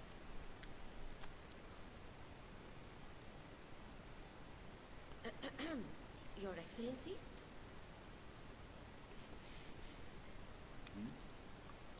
Oh, yes. That can be arranged. I will speak to my officials upon our return.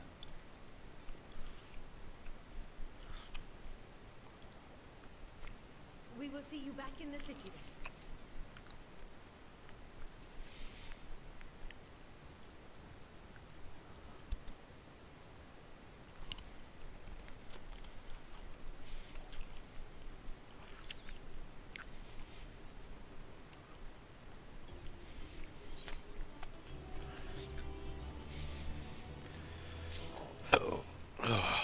Excuse me.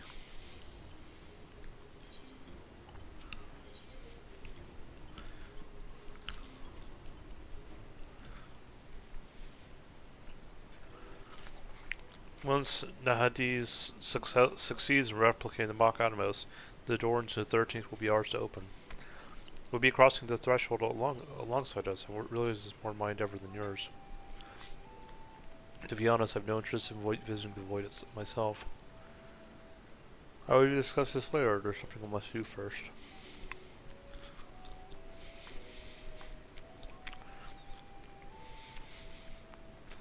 Why does everyone insist on being so secretive? I at least had good reason for not wanting to explain my Nixie ritual. Shall we proceed with our other preparations then? As we saw, the warning scale can be effective at protecting the bearer from other sorts of etheric corruption. Nevertheless, his talisman's durability will need to be improved if it is to withstand the Void's influence for a prolonged length of time. And I think that is probably can address with involving the brilliant but busy alchemists who created it. Who do we know who excels at this kind of structural augmentation?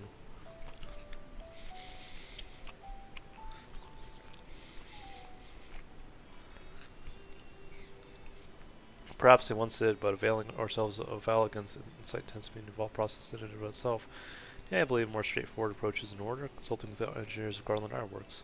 To recall, Sid himself is no stranger to the Void and its volatile energies. With his experienced hand at the helm, I have every confidence that the Ironworks can strengthen the warding scale. Come, let us visit their Operation Rogers Reach to commission the best and brightest.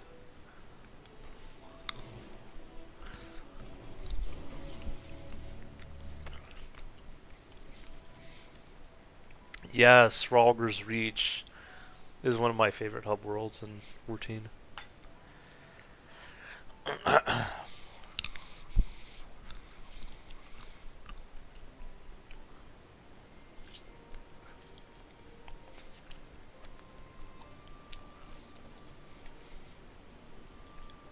Man.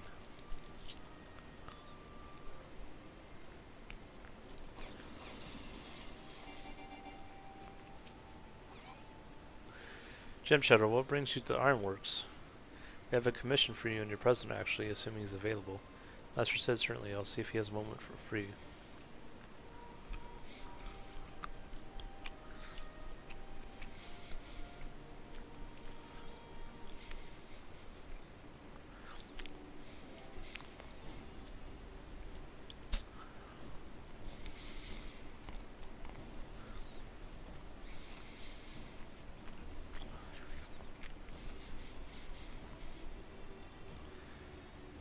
A pleasure as always. I hear you have a job for us.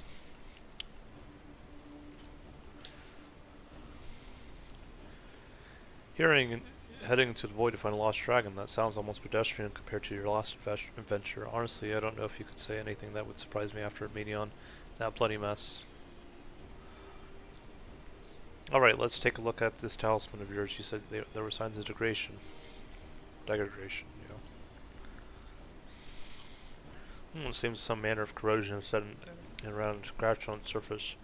Much as Void's corruption seeped into the earth through his wounds, in which case our best bet may be to simply prevent the scale from being damaged in the first place. How might we achieve that? I have a coating agent for strengthening trinkets and the like, but I'd be wary of applying any compound which might upset the scale's delicate alchemic balance. Far safer just in armor. We'll construct a protective casing, one utilizing metal alloys with high ethereal conductivity so as not to impede the talisman's primary function. Suit of armor, as you said. Nero has compiled data on the 13th, so I'll have him pitch with the design just to be sure. If only it wasn't such an ordeal to convince him to follow our safety protocols. I swear I've never had such a reckless employee. In any case, we may need some time to tangle the particulars. Understandable. We know how busy your schedule is, and the final result will doubtless be worth the wait. The hard part will be ducking Jessie and her constant barrage of demands while we sneak about doing the fun stuff. We'll see what we can do.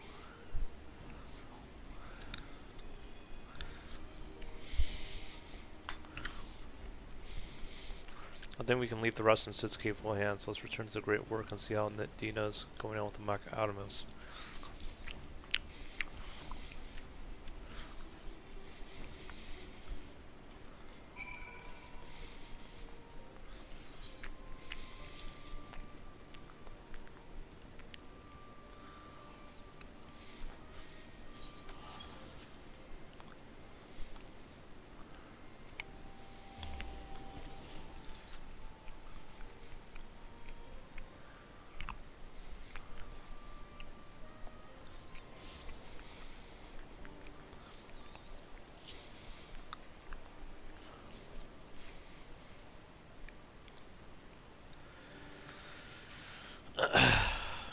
Let's see what she says.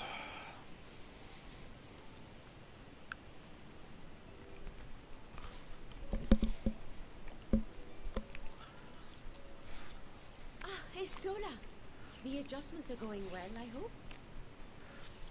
'Tis a lengthy process, but the end is in sight, yes. That's wonderful news. I myself had some good fortune searching through the Satrap's private records. What I found was a transaction log dated around the same period as when Al-Zadal's legacy was built. It included a purchase list of highly exclusive alchemical components, and I knew I'd discovered the key to making the artificial atomos. I then visited the High Crucible to commission the materials. After I'd explained my requirements, I was beset by volunteers insisting I allow them to help with the entire project. The usual reaction to someone forcing open a void gate is to run for the hills. Harnish academics certainly are a different breed. The alchemists of old were cut from a similar cloth. The unknown held no fear for them. Indeed, they were ever eager to seek new knowledge, regardless of the danger. And were you not also fearless, heedless even, in your determination?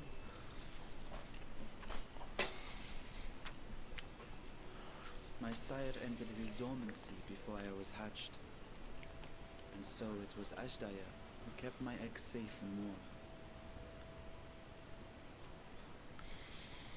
It created a bond between us. Even long after I learned to fend for myself, I rarely strayed from her side. She was my guardian, my sister, my dear companion. And not a single day passes that I do not mourn her absence. No matter how deep the darkness, I would not surrender my search. I promised myself the time would come when we would once more take to the skies together. But I am satrap now. The Radiant Host is here to serve, Your Excellency. Nabdeen, what is this about? Celestinian told us of your predicament. For centuries you have protected Rads at Han, never showing your true self, hiding behind a curtain and living only in service to the people. Your dedication meant more to us than your deceit, and so did we accept you as our rightful ruler after all that you have sacrificed for this nation. Did you imagine we would begrudge you your heart's desire? We survived the final days. We are a strong and proud people. We, the Radiant Host, will keep Thavnair safe in your absence.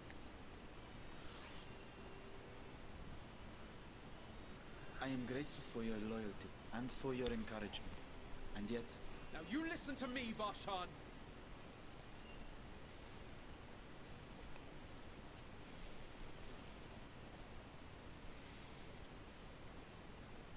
You are wearing that face, after all.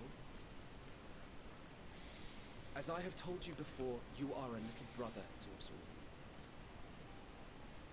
And if you are family, then so too is your sister.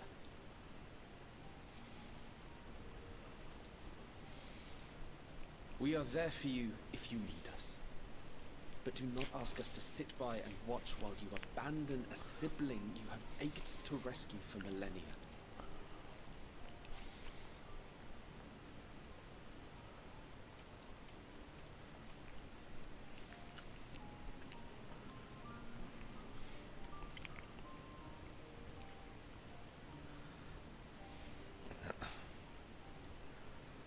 We will succeed in opening the way. It is only a matter of time. All you need do is prepare to step through to the other side.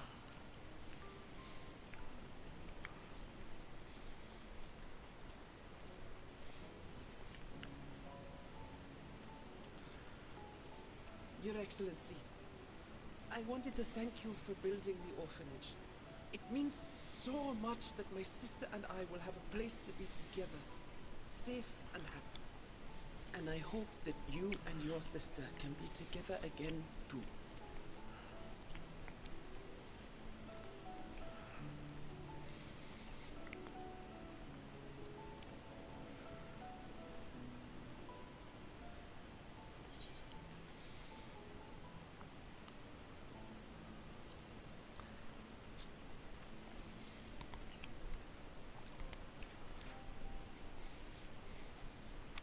take heart and protect them well. Such were the words I once said to you. And here I stand, failing to live up to them. If my heart is torn, I am fit to protect neither Ajdaya nor Radzadhan.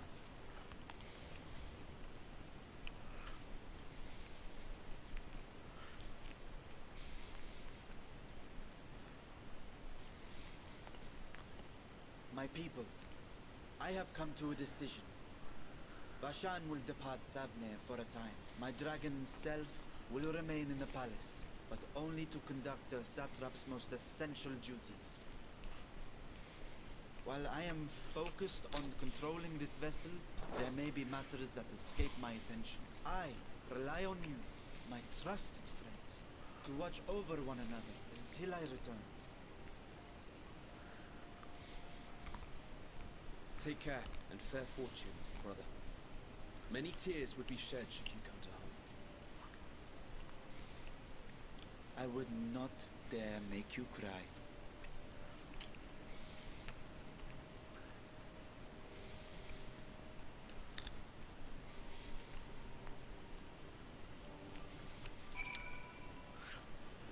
You surprise me, Justinian. For a lone wolf, you've shown an unusual degree of, shall we say, involvement in helping Vitra reach this conclusion. It was for the greater good. The worms slithering sides were keeping his citizens awake at night, and had travelers believing the palace racked by some natural storm.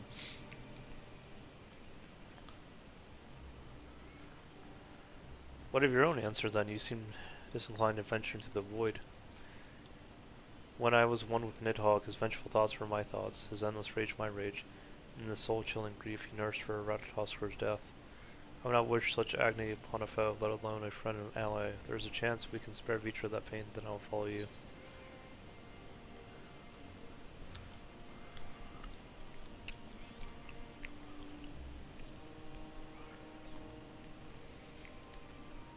Rather not bother our comrades with aught less than a dire threat to the star. We four should be sufficient for our purpose now into the specifics. Unlike the first, where the flood of light is halted before civilization was complete, the 13th has been utterly consumed by darkness. My plan as such is to explore the void in stages, withdrawing to safety after each brief array. 'Twas more conveniently had we some manner of base camp near to the gate itself. One of the palace chambers should serve. Come, let us reconvene outside Megadala. It's quite a long MSQ, but definitely not a bad thing.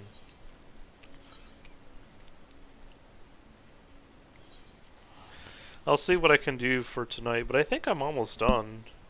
I feel like, because usually after the dungeon, like, it usually ends pretty quick afterwards, but I guess since it's a new story, I guess there's a bit more content this time, which I guess not bad.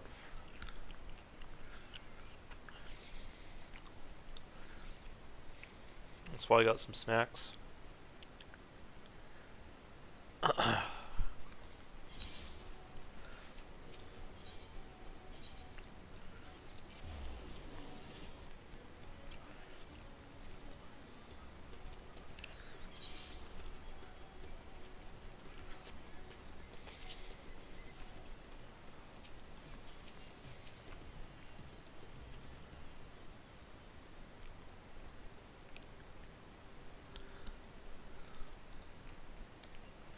And so, we will require suitable accommodations. Might we make something available for a guest? All of the chambers are presently hosting the great mounds of treasure we carried out of the vault. Once the Foundation's activities begin in earnest, however, we will redistribute the trove to make a room ready for habitation. Good, please inform me when you complete the arrangements.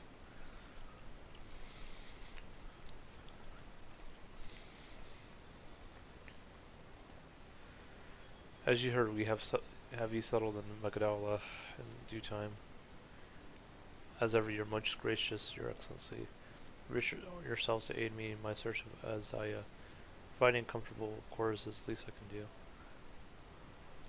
I only wish we knew more about our destination. God to only know how long our explorations might possibly take, or what our chances of success might possibly be. Succeed or fail, I am grateful to you for convincing me to make the attempt.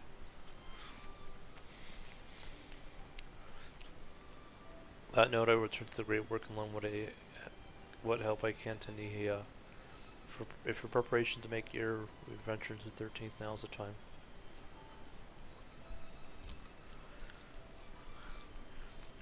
I want to use my armor and my lance. Perhaps I'll train with the Radiant Host special time before we depart. You know what this means to be Jim Shadow, but my purse needs not consume you as well. You're headed to another world. Find what joy you can in the experience for your traveler and adventurer at heart. This I know.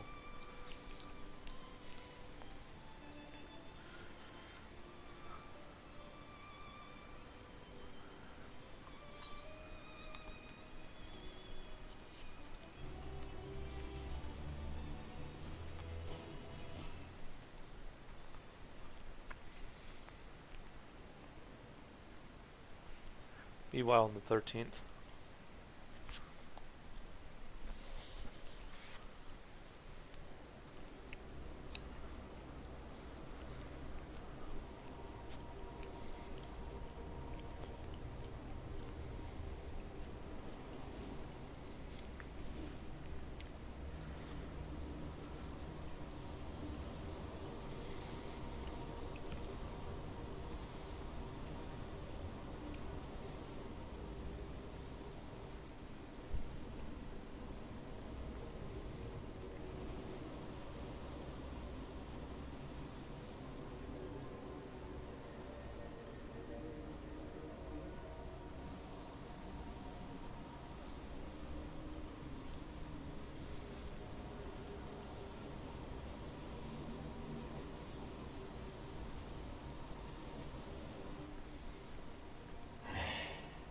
Thus I am returned.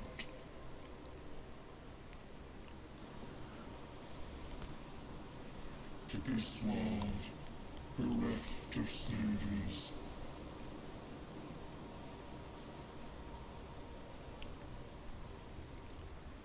Hopefully that's not Xenos again.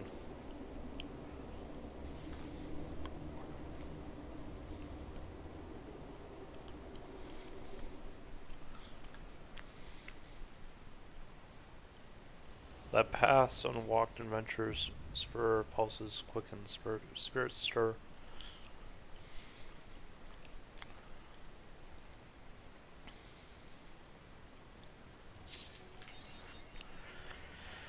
Alright, that's the end of the main story.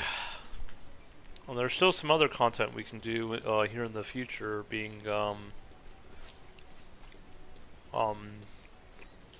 unlocking the new alliance raid and whatnot. But I'll probably see if I have any more items to sell, and then I'll end the stream there. Yeah, I knew we were getting close to being done. I guess it's been a while since I've played through like Point X content, and I forgot how long they usually go. Let's see here.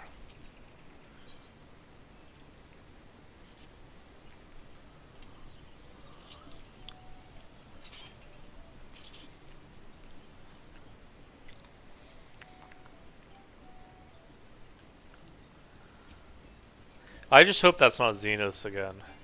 If it is, it's like, come on, like, how many times are we gonna fight him? But it could be someone else. We'll have to wait and see.